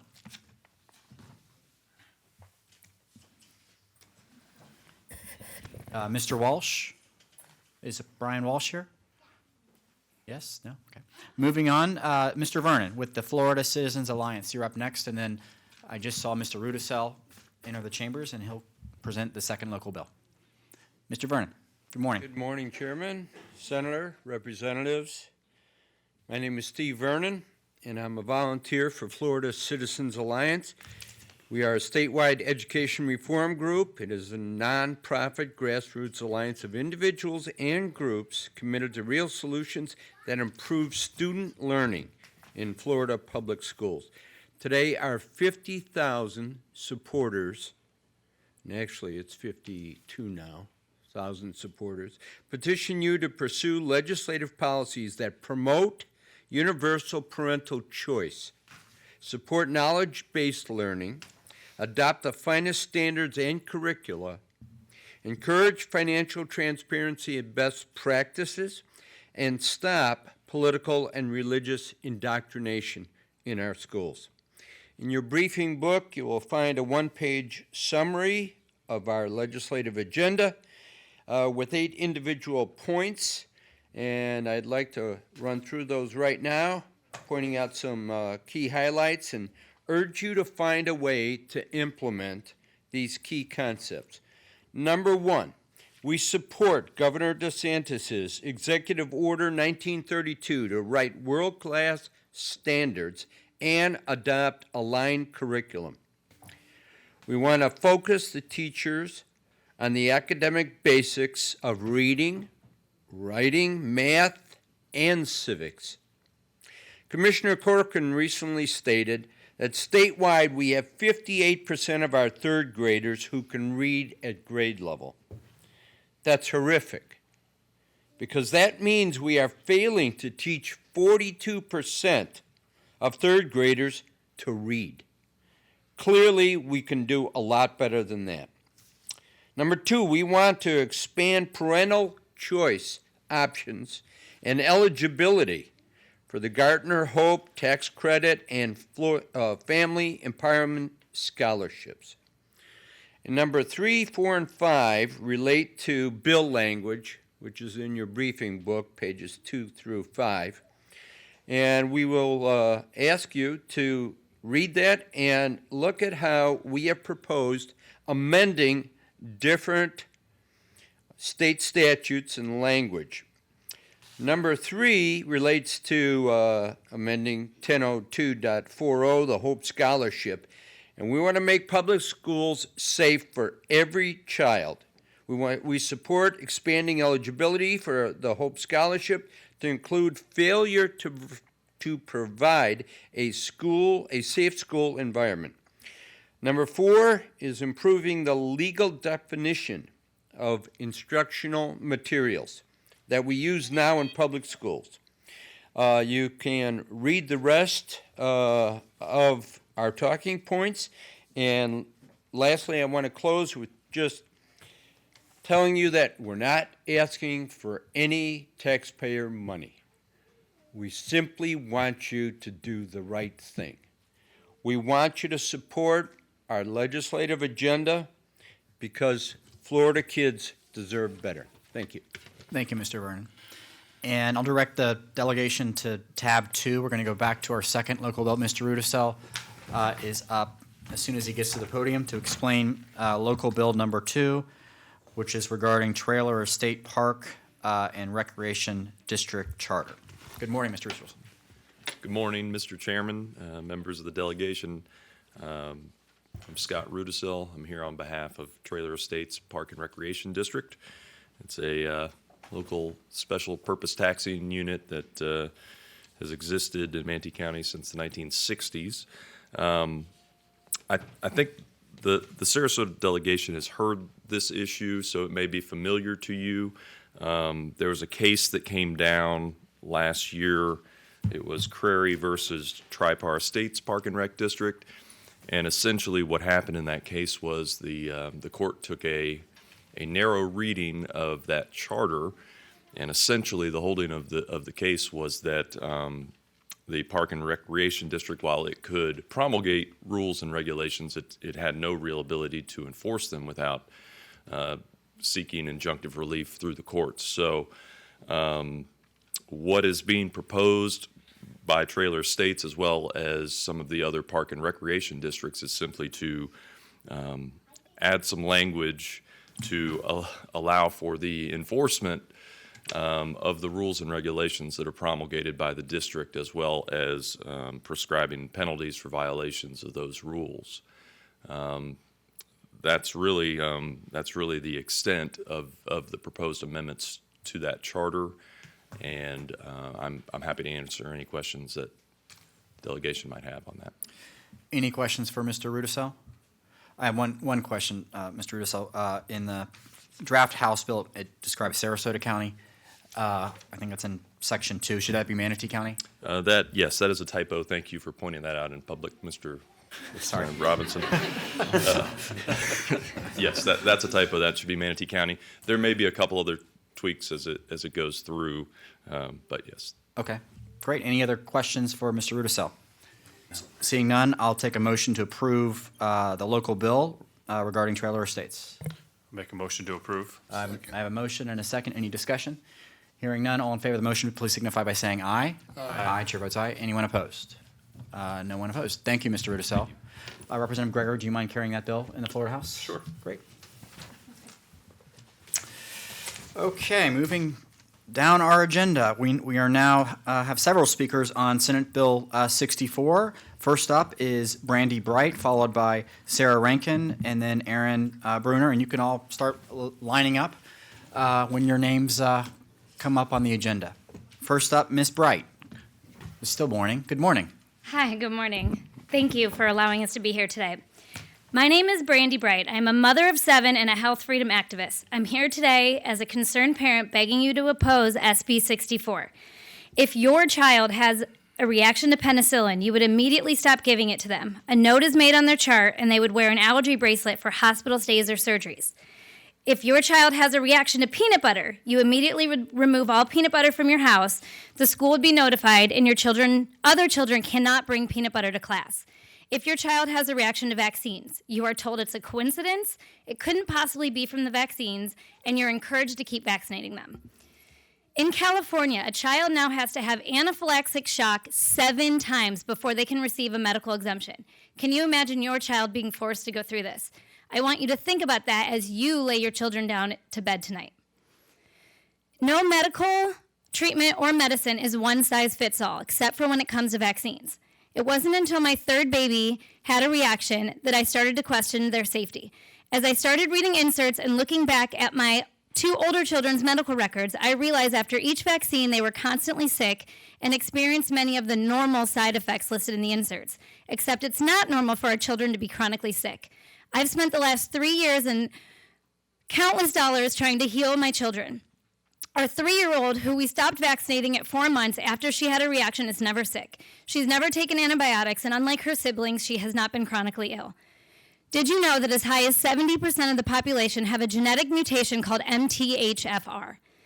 After spending money on genetic testing, we learned that I carry 2 copies of that genetic mutation, and 3 of my children have markers for it. Did you know that MTHFR increases your risk to an adverse reaction to vaccines? If we're truly talking about safety, why are we not testing everyone before vaccinating? My family has been lucky that our reactions have been somewhat mild, but if you pass this bill and I'm forced to vaccinate my already fragile children, can you guarantee me they won't have a more serious reaction next time? I said I wouldn't cry. Who will be held accountable if they do? Not the manufacturers, not the doctor, not the principal at school, not any of you voting on this bill. So who? We live in this amazing country where we are free. As Americans, we pride ourselves on the freedom to our religious beliefs and the freedom to make choices for ourselves and our children. You opened today's meeting in prayer and you prayed to uphold our rights.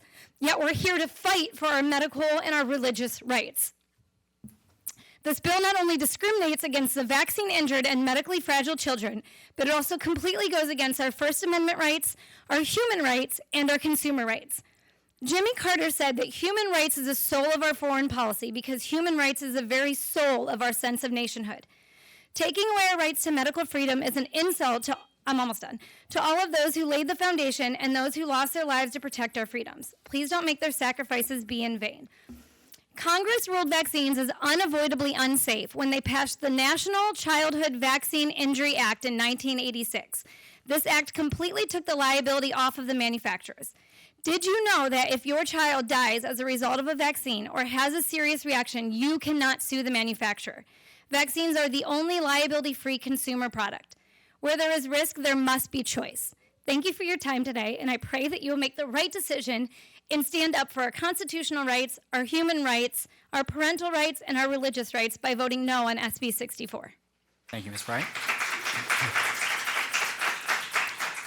Ms. Rankin, you're up next, followed by Aaron Bruner.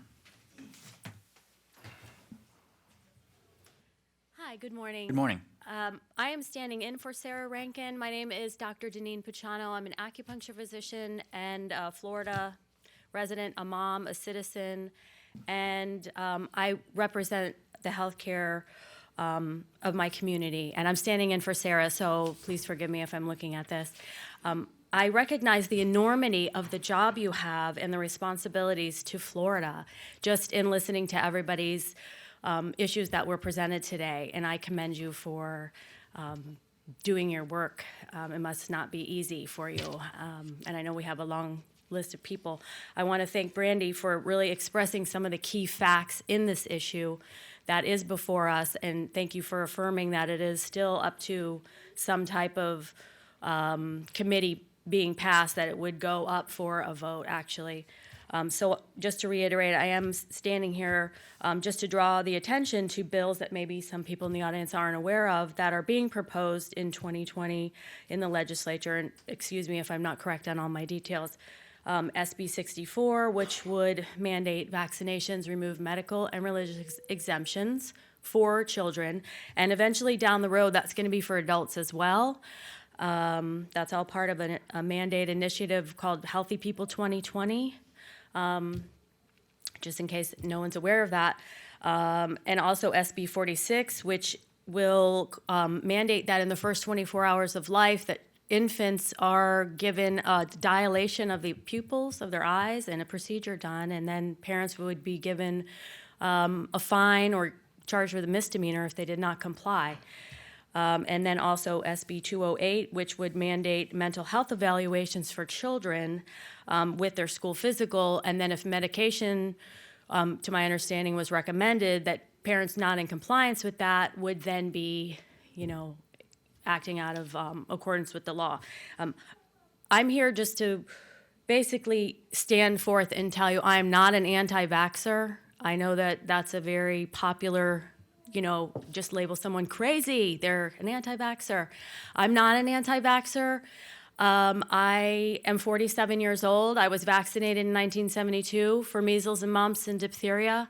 polio, all those things. I think the idea of vaccines is a public health issue. I do share the same views as Robert Kennedy Jr. in that we need more accountability, we need more research, we need more standards in vaccines. Some of them are coming from China. Some people have gotten very sick from vaccines coming from China.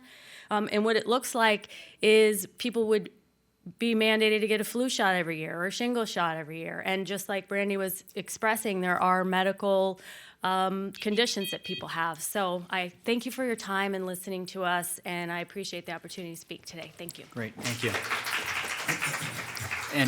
And just to reiterate what we said earlier, there hasn't been a House bill filed on this yet, but certainly we'll monitor that. Everyone has a right in our representative situation. We have 6 bills we can file, so anyone can file a bill.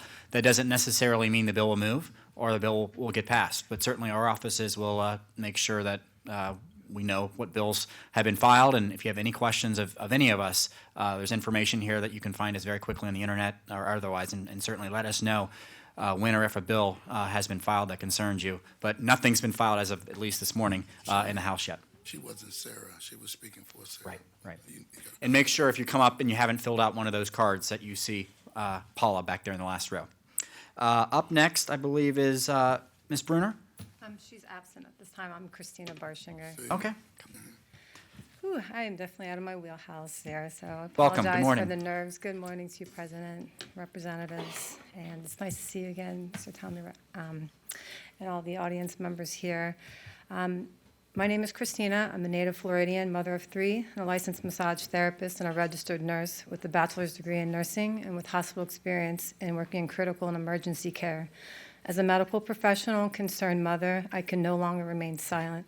I stand here in opposition of SB 64 and every other bill that aims to remove parental rights and/or enforce any mandatory medical procedure that can cause injury or death.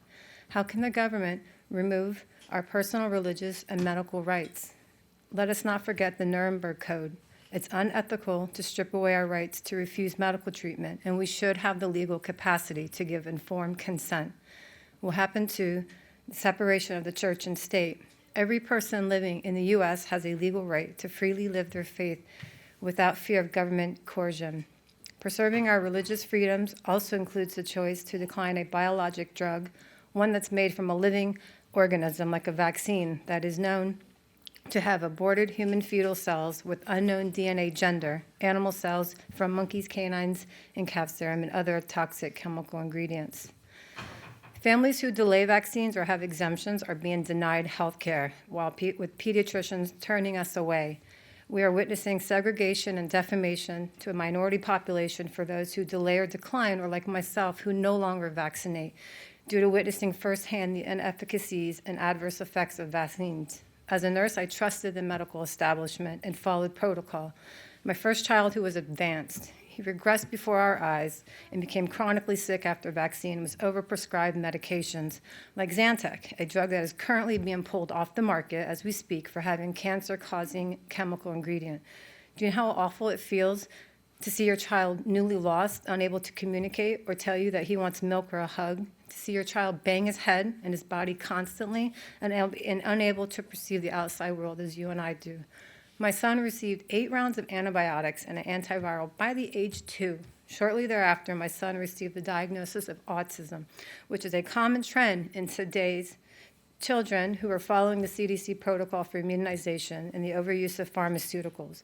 After his diagnosis, I once again became an impassioned nursing student and consumed with learning and sharing the truth and dangers of vaccines.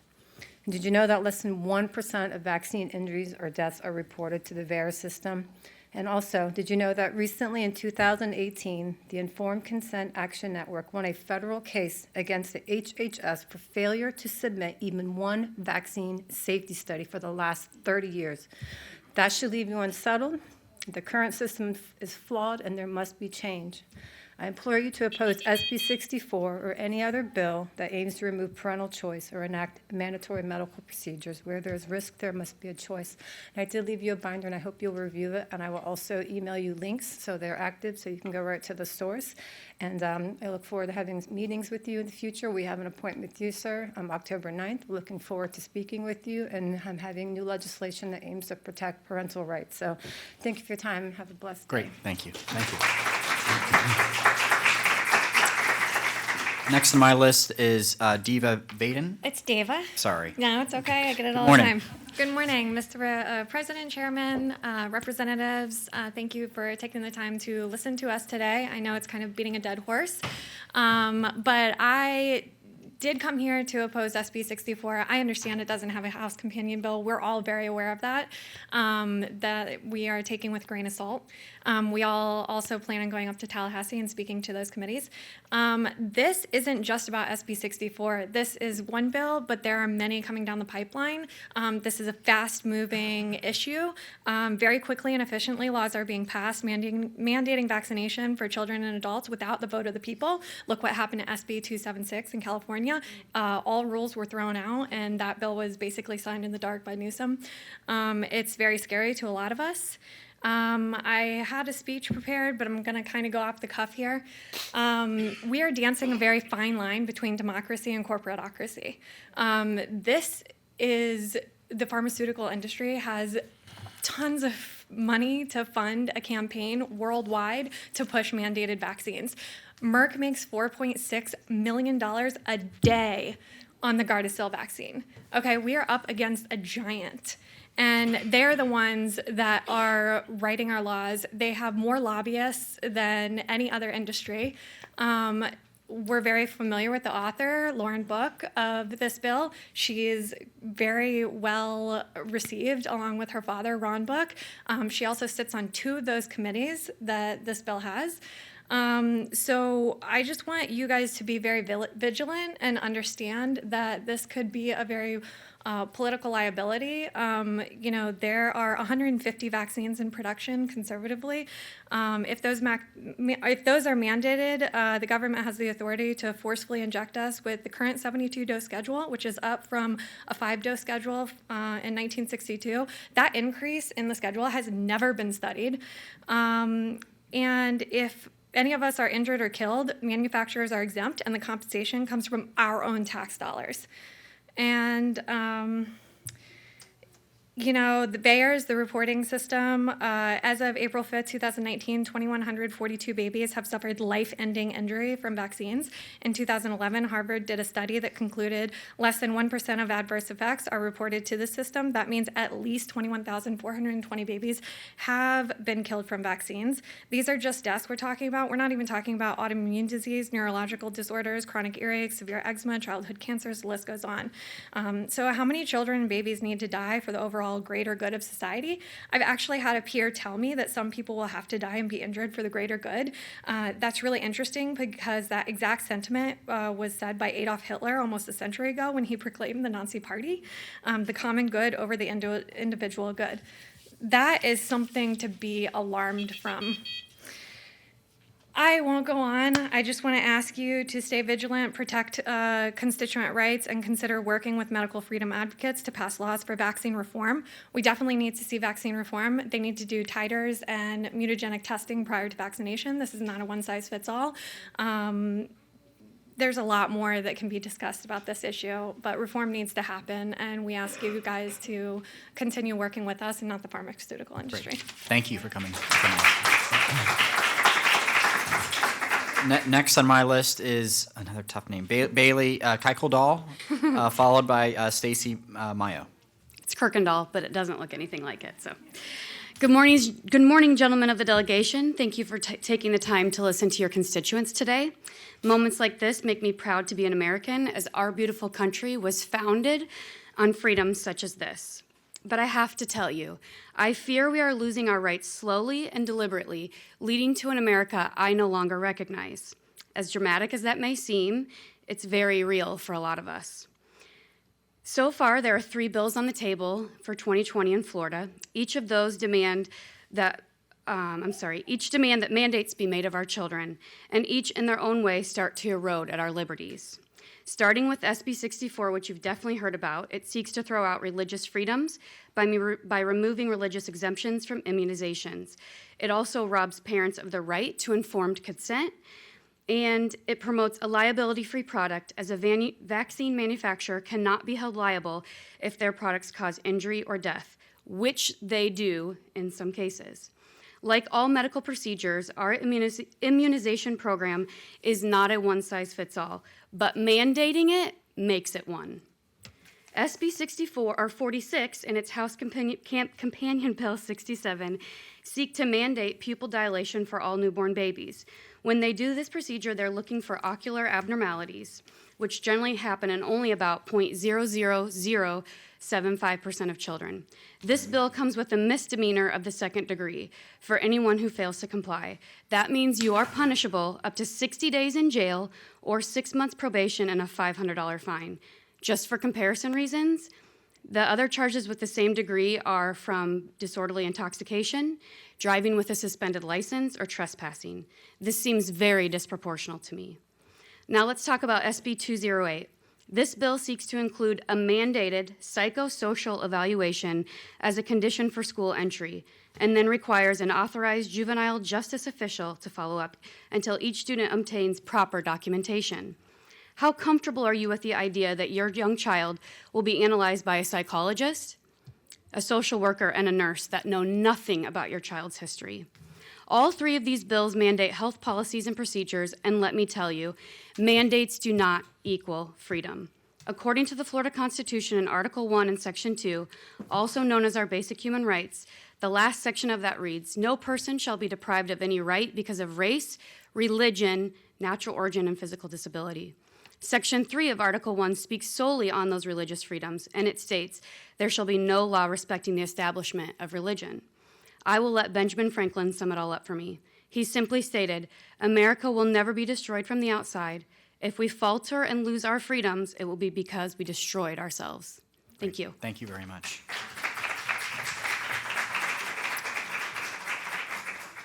Ms. Van Kirk, is that? What? Oh, just come to the podium and announce your Sure. name. Yes. So I'm Stacy Mayo. I want to thank you guys for looking like you're still interested. I teach high school, so I can appreciate that. I taught in public school for a number of years, and I actually went and founded a private school because I wanted to be able to practice my religion the way that I wanted to. I didn't like that I had to hide that I was for Jesus in public school all those years. So, and I wanted my kids to be raised Christian. So I founded a private school in Palmetto. So it really bothers me when I'm told that I have to give up a religious freedom for something that that God is against. I'm sorry, my blood sugar's a little low. I'm a little hungry. Sorry. Okay. I did want to say that fetal cells are used in abortion, or aborted fetal cells are used in the production of vaccines. I'm going to get it. It's fine. Yeah, I got this. Thank you. And a lot of people will say, oh, it just took place in the 1960s. It was a long time ago. It's not, it's a good thing that we're using these sacrifices for the good of the people. But I wanted to say that in the Christian Bible, it's very clear that we're not okay with sacrificing children like that. Psalms 139, verses 13 and 14 state, "For you created me in my inmost being. You knit me together in my mother's womb. I praise you because I am fearfully and wonderfully made." And if you're wondering about those fetuses that were used in the production of the vaccines, in 1962, WI-38 was one of the original two vaccines fetuses that were chosen for the vaccines. That's not to say about all the fetuses that were not chosen prior to that. The Coriell Institute for Medical Research tells us that their lung cells were taken from an aborted female of 3 months of gestational age. MRC5 that was harvested in 1966 was a Caucasian male of 14 weeks gestation. Of course, aborted fetal cells aren't going to last forever, and the U.S. National Library of Medicine reports that a new cell line titled Walvax-2 was a 3-month-old female fetus from 2015. I went out of my way to make sure that my kids were able to practice their religion and for me to practice my religion in the way that I wanted to. So the facts are these. The Constitution protects my right to do this, to practice my religion the way that I want. Practicing my religion this way doesn't harm others. I keep my kids home when they're sick, which is exceedingly rare, actually. I started a private school so that we weren't, so that we had choices. And thankfully, I live in a country where sanitation and nutrition are priorities, and they can help us to protect our immunity. At my small private Christian school, a number of our students have religious exemptions. And I think it's a huge governmental overreach to tell Christians that we are not worthy of an education, either private, public, or otherwise. Thank you very much. I appreciate your time, and have a great day. Thank you. Thank you, too. Yes, ma'am. Next on my list, I have Lindsay Van Kirk, followed by Brandy Gray, then followed by Ms. Green. Good morning. Thank you for the opportunity to be afternoon. here. My name is Lindsay. I am a mother of 4 children, a small business owner, and a very concerned Florida citizen. Bills like SB 64, SB 46, and SB 208 are an infringement on our human rights, our parental rights, our constitutional rights, and our religious rights. These bills are yelling herd immunity and that they want to protect the greater good and the immunocompromised from preventable illnesses. But they're also yelling, my body, my choice. I'm sorry, but we cannot hold up a pro-life sign on Sunday and vaccinate our child with an MMR shot on Monday. We can't be against abortion, but utilize a product derived from or knowingly support an industry that profits from it. As far as herd immunity is concerned, sacrificing the few for the many is biblically unjustifiable. God prohibits child sacrifice, and there is no for the greater good clause or public exception listed anywhere in the Bible. In order for herd immunity to work, we need 92 to 95% of our population to be vaccinated.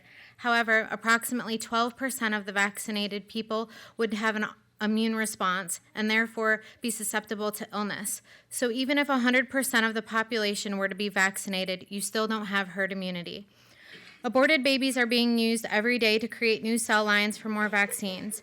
But for example, just in case you didn't hear this on the news, in church, or at your doctor's office, did you know that we currently use WI-38, which was a 16-week-old female baby who was aborted in Sweden because the parents felt they had too many children? The body was packed on ice and sent to the United States, where it was dissected. The use of WI-38 cells is a lucrative money-making business, as it is an active ingredient in the MMR vaccine. Do you know how many human safety studies on the effectiveness of aborted fetal DNA, cells and protein there are? 0. Section 13.1 is listed in every single vaccine insert, and it states that these products have never been tested for carcinogenic, mutagenesis, or impairment of fertility. But there is research that shows that the mixing of DNA in the vaccine and the DNA in your child could be one of the many reasons vaccines contribute to cancer, autism, and also the rise of other childhood illnesses. It's not just the aborted baby parts that we should be in objection to. It's neurotoxins, hazardous substances, viruses, animal parts, foreign DNA, carcinogens, and chemical waste are all ingredients in your child's vaccines, and not a single one of them have been proven safe. The bottom line is that this is a government overreach, and passing laws that mandate any medical procedure is dangerous and irresponsible. We should be mandating titters and mutagenic tests to see who can and can't get these shots and who already has immunity. Despite of what some may think, we humans know very little about the immune system and how it functions. In fact, we are consistently getting it wrong. Only God, who created the immune system, knows everything there is to know about it, and I assure you he made no mistake. The science is most definitely not settled. Thank you. Next up is Brandy Gray, followed by Ms. Green and Ms. D'Amico. This is nerve-wracking. Perfect. First of all, I want to thank you all for allowing this space for us to share our opposition or our support, whatever it is. Appreciate that. I'm not here to ask for money, so that's one positive. I'm here to ask for your moral conscience. So I'm standing before you today as a parent, citizen, and constituent of this county, requesting from each of you lawmakers of our state to help us maintain liberty and justice for all, as promised by our forefathers, regardless of race, religion, personal beliefs, and especially regardless of whether one is vaccinated, unvaccinated, vaccine injured. Sorry, I'm a little nervous here. I'm catching my breath. We are all worthy of the birthrights inherited to us as citizens of this country, that which includes the freedom to choose and the right to uphold a personal religious belief unimpeded by government and position. To disregard one sector of the population is to disregard the truth of liberty and justice for all. To disregard one side of the story regarding vaccinations is to disregard one sector of the population's testimony, and in doing so is a threat to public health and a disservice to you as those who maintain the integrity of a government, a disservice to all medical professionals, and more importantly, a disservice to the children and parents of the country you represent. Our founding fathers united us on the basis of freedom and equality, the freedom of choice, and most significantly, the freedom to choose what does or does not go into my own body or my children's body, and the freedom to maintain bodily autonomy, which without this, why bother having any freedoms at all? It is a human right to have a say when it comes to our own physical body. Otherwise, rape, murder, and slavery would be legal. Forcing vaccination by removing religious exemption and making it difficult to obtain medical exemptions for those in need is absolute corruption at the very least, and at the very most equivalent to slavery, rape, or murder. Imposing any sort of physical force over another human's body without consent is blatantly wrong, cruel, and unjust, period. And this can certainly be attributed to every single religious stance that imposing force or control over another is absolutely immoral and unethical. The law of free will, or the right to choose, is that of a higher order, natural order, God's order, one that is the basis of our very existence as mankind, a birthright given by God. This right is inherent and inalienable, and is not something that should ever be up for discussion over a man-made agenda or destroyed by our own government, those who are meant to stand up for and protect our freedoms. In 1954, Brown versus the Board of Education declared that it was unconstitutional to discriminate due to race in the public school system, but now we are attempting and succeeding in discriminating against those children with differing medical choices, private choices, and usually with due cause, that the general public and government shouldn't even know about. These are private and intimate personal choices that are not up for discussion, and in many cases, these decisions are made following a crisis and made to protect a child. Parents don't choose not to vaccinate to be rebellious. They choose not to vaccinate to protect their children, which I also believe is a stance that it could be validated by religious doctrine, the right and duty to protect our offspring from harm. Vaccines are known to be controversial, but what most people don't know until it's too late, like myself, that vaccines are not simply controversial, but also can be dangerous and to be used with great caution and great care. Just like fire can warm your home or burn it down, there's a fine line between which directions vaccine can go. And there has yet to be enough science to validate with certainty that every single child is safe when given numerous doses implemented at one time, up to 13, or there's actually no limit to how many a child can be given. Even in babies and toddlers, I'm almost done, the same injections given to grown men, which over a childhood will total over 72 vaccinations or more, which is 7 times what I was given as a child. And just to finish up with my own personal story, as a toddler, my oldest son had chronic ear infections and high fevers following routine vaccinations, but I didn't connect the dots until his health changed drastically following playing catch-up for kindergarten vaccinations. He was eventually diagnosed with chronic rhinitis, which is 30 times more likely in vaccinated children per peer-reviewed scientific study, asthma, and also suffers from Tourette syndrome. My second unvaccinated child has only been sick twice in his whole life at 5 years old with no chronic health issues at all. The proof is right in front of my eyes with endless scientific studies to validate my experience with vaccines. Please trust parents to make the best choices for their own children. I'll close with a quote directly from the National Library of Medicine.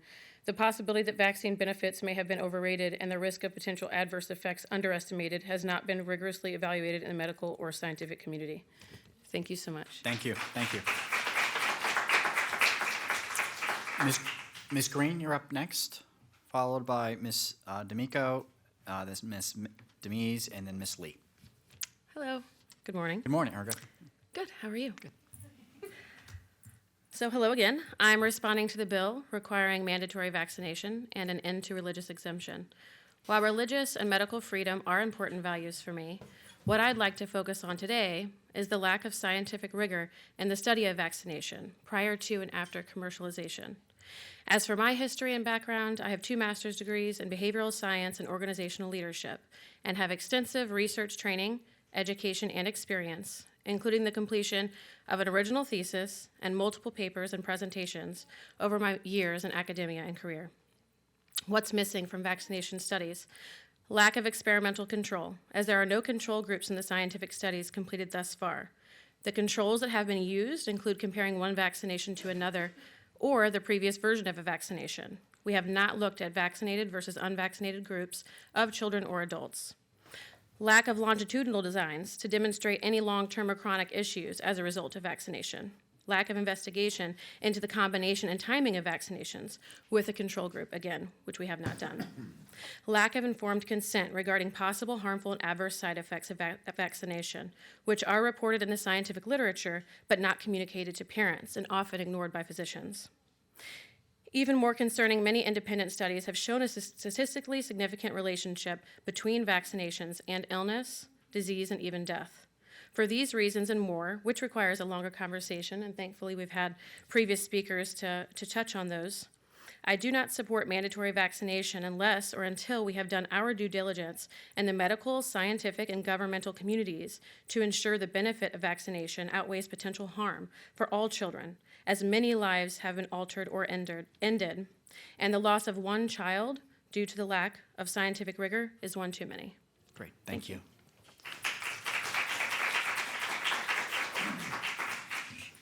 Ms. D'Amico's up next, followed by Ms. Dems, and then Ms. Lee. All right. Good morning. My name is Samantha. I am a Christian mother, and I have done hours of research on both vaccines and the communicable diseases. And I'm going a little off my speech, so just wish me luck. I was originally just going to talk about the religious aspect of it and how it related to my beliefs in my opposition of SB 64, but I'll keep that brief. We've heard a lot about that, and basically there are plenty of vaccines that contain cellular protein, DNA, cellular debris from those aborted vaccines, and that clearly goes against the Bible. On the sheets that I gave you, there's tons of ingredients and Bible verses and things that you can look at. But there are over 107 human lives that have been sacrificed for or in the name of vaccines, and it goes against everything that I stand for as a Christian. But I do want to say that it's important to note that diseases like the measles, for example, are mild illnesses in an industrialized country with proper hygiene, sanitation, and nutrition.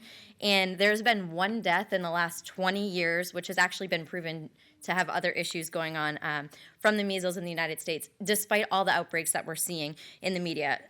Another is the chickenpox, which has probably everyone in this room has gotten the chickenpox, and we're fine. These are diseases that we're taught to be afraid of, and that's why we're afraid of them. And we're living in a country where we're taught to be free and brave, but then we're removing religious and medical exemptions basically out of fear that we're taught to be afraid of. There's two quotes that I want to share. The first is from Hitler. It says, "The state must declare a child to be the most precious treasure of the people. As long as the government is perceived as working for the benefit of the children, the people will happily endure almost any curtailment of liberty and almost any deprivation." And it just really hit home when I read that. I think that we are saying it's for the greater good, right? We're sacrificing some children for others, but people are being afraid. They're listening to the media and they're saying, well, I'm not giving up my child for these diseases, right? So it's okay if there's injured children. It's okay if there's other kids who die for these vaccines. And we're acting like our government is working for those kids, and people are just eating it up. And it's a classic case that literally this is exactly what happened with Hitler. And as long as we pretend it's for the good of those kids, people are willing to do anything. And there's a lot of separation. There's a lot of prejudice going on because of these vaccinations. I've called probably 20 doctors in the last 2 weeks maybe looking for a doctor for my child, and I can't get one because we're not vaccinated after 12 months. It just goes against all our rights. The second is education. Education is not memorizing that Hitler killed 6 million Jews. Education is understanding how millions of ordinary Germans were convinced that it was required. And that's what's happening here, and it's scary. I just want to end with that I'm a proud American, and I'll teach my kids to be proud to be American too, but I also want to teach them to stand up for what they believe in, and that's what I'm trying to do here. And I just thank you guys for listening to all of us and for adhering to our First Amendment rights that are reinforced on a state level by the 14th Amendment without prejudice. Thank you. Thank you. Allison Deems, and then Ms. Lee, and then I have those folks that have signed up. Mr. Seibel is the first one of the three. Good morning. Hi, thank you for letting me be here. I'm a little nervous, and I probably will cry. I am Allison Deems. I am a teacher of students with various exceptionalities. I'm a mother to 3, a wife to 1, and I'm not here to discuss scientific facts. I'm not here to discuss statistics because none of that matters when you're on the other side, okay? March 21st, 2015 is a day I will never forget. I still hear it. I still see it. I still feel it. I was on the phone with a student's parent because her son had had 6 to 7 seizures at that point. I was teaching at Oak Park School, trying to help her make sense of it. And that's when I heard a scream. That's when I heard a thud. And when I walked out, that's when I saw my 15-month-old son on the ground, shaking, okay? His lips were turning blue, his eyes just rolling, and there was nothing that I could do. My mother's touch that can heal anything could not stop it. We went to the emergency room and I was patted on the back and said, "Oh, honey, fevers do this. It's okay. It's okay." He had no fever. I did not have a sick boy. He was perfectly healthy. I didn't equate it to vaccines until much later. I was told by everybody, he's fine. There's no need to report it. This is normal. That is not normal. For 3 months, I laid awake at night and then went to school to teach kids with my son because he would have cluster seizures at night over and over and over again. Those same lips turning blue, his body shaking, my heart dropping. You see, we were a family that believed in vaccination. Our oldest daughter is fully vaccinated, and now I know all of her gut issues were in regards to those vaccinations. The CDC now recommends that people with autoimmune diseases in their history not get certain vaccinations, and she had them all. When she was 2, a GI was considering removing a portion of her colon. Nobody told us that it was a side effect from vaccinations. Where Western medicine failed us, Eastern and homeopathic medicine saved us. So when you think of SB 64, okay, I want you to throw away the statistics, throw away all of that, and I want you to think of my son. Think of him, his blue lips, his body shaking. Think about him, okay? His eyes circling. Think of me silently begging it for it all to stop, pleading with God. I was exhausted, and I'm sorry. I'm not asking for anyone to stop vaccinating their children. I'm asking for more information. When a child is given an antibiotic, they're also told all of the side effects. When a child is given a vaccine, we were told none. We were told that they might have a fever or they might be lethargic. Please don't let them take our religious and medical exemptions. It's all we have. It's what gives us hope, and it's what gives us grace when we can't forgive ourselves. Okay? Please believe mothers, and please stand with them, because I guarantee you, and I'm telling you, mothers are the heart of our nation.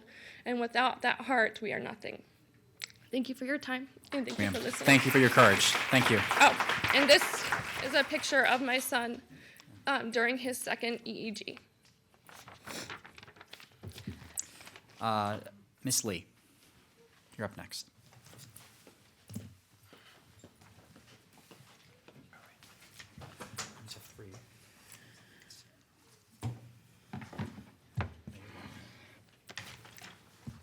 I didn't have time to get this in, but I wanted to present it for you all. And when you're done, if you want to hand that to Megan at the end, we can get copies to the delegation members. Okay. If you'd like. Can you see if I stand like this and hear me okay? If you just want to present, and then we'll get the information and we'll disseminate it after the meeting. It kind of goes with what I'm speaking about. Okay. Just have her bring it. It's kind of like a storytelling. Okay. Do you want to just Yeah, kind of just flip come- it as I just come go? forward. And we can. I'm under 3 minutes. I just, Perfect. it's really Thank you. kind of perfect. Thank you. It makes it easier for me too. Okay. So I just begin? Sure. Yes, ma'am. Okay. Floor is yours. Good afternoon. I'd like to start with an excerpt from the Bible. Jeremiah 1:5 says, "Before I formed you in the womb, I knew you." This is my son, Dacian. He genuinely loves Jesus and fire trucks. He was vaccinated up through 12 months. I currently hold a religious exemption for him because I believe vaccines are very harmful and unclean. There are many scriptures about blood being life, and by touching anything dead, you become unclean. Exodus 20:13 states, "You shall not murder." Vaccines contain human diploid tissue or fetal cells from an abortion. It is a fact that this tissue once had blood flowing through it. I believe this tissue once had a soul, and I do not want it injected into my child. 1 Corinthians 6:19 asks, "Do you not know that your bodies are the temple of the Holy Spirit?" God said we are to honor and to not desecrate our bodies, and this is important to me. I believe in the words of the Bible to be the living word of God, and I've built my life on this belief. This country was built upon the Constitution. It was written to promote a peaceful cohabitation and a united humanity and to keep intact the basic God-given rights of the people. Currently, it is my right as a parent to choose to continue to vaccinate my son, and I would like to keep it. I fear that if it is taken away, then what will be next? My son has a wonderful life, even though he has autism. I teach him about dinosaurs, and I read to him all the time. He helps me serve in the community. I teach him what is right and what is wrong, and I teach him about God. I assure you he is benefiting by the decisions I make and that I am doing what is best for him. My son is very excited for school. The school psychologist told me that she believes my son is the smartest child she has ever evaluated. If his exemption is removed, he will not be able to go to school, and he will be heartbroken. He will miss out on having friends and other adult mentors and relationships. And while I am quite capable of teaching him, I will not be able to be employed, and our hardships will continue. I am grateful for the privilege to speak here today. I oppose the bill because it opposes my religious rights as an American and as a dedicated Christian and a parent. Proverbs 31:8-9 says, "Speak up for those who cannot speak for themselves, for the rights of all who are destitute. Speak up and judge fairly. Defend the rights of the poor and the needy." On behalf of my son and all of our children with religious exemptions, I ask that you vote to oppose SB 64. Thank you. Thank you, ma'am. We're concluding the delegation meeting with some public testimony and folks that have filled out the comment card. The first one I have is Daniel Siebel on behalf of Pace Center for Girls. Sir, you have 1 minute. Thank you, Mr. Chairman, Mr. President, members. Thank you so much for allowing me the opportunity to present today. My name is Dan Seibel. I'm with the Pace Center for Girls. And at Pace, we believe that every girl deserves an opportunity for a better future through education, counseling, training, and advocacy. And I am here today on behalf of our local Manatee Center, but also on behalf of the 21 centers from across the state of Florida, as well as 12 REACH locations. And I am just here to say thank you for believing in our girls. Thank you for all that you do to support them in Tallahassee. And we are just so grateful to have the support of this delegation for our Manatee Center. So thank you very much. Thank you, sir. Next up is Devin Chevies.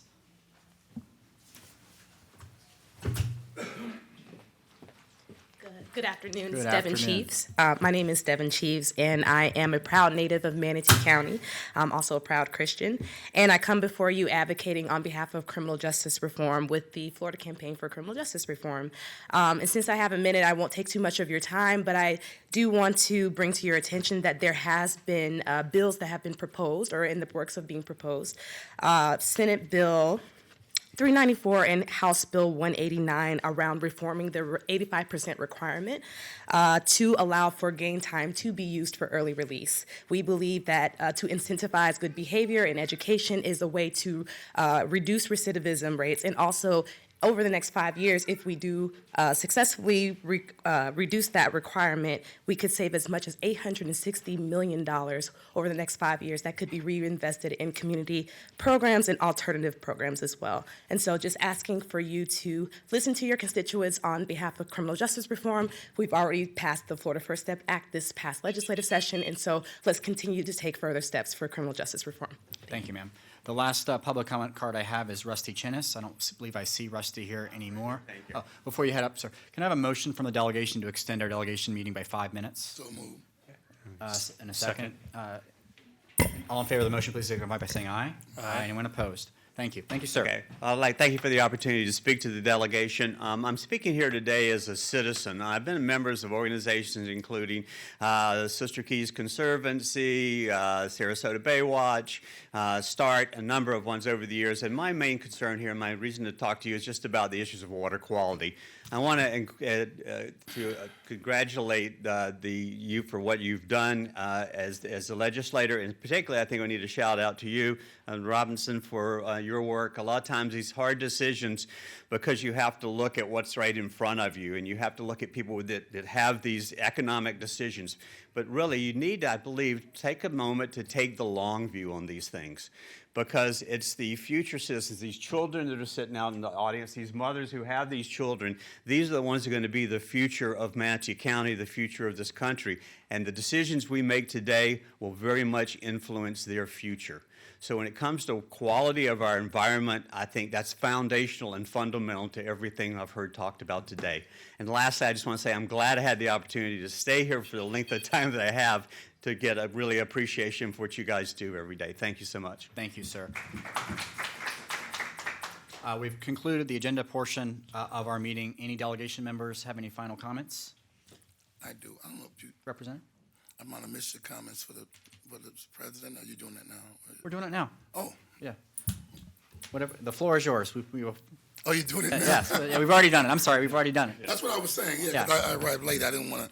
But I just want to thank our president, President Galvano, Senate President, for his service and his tutelage. I mean, I worked the whole while I was in the legislature with him. I've been there 4 sessions, and it's been a joy to watch him work and get things done through the process.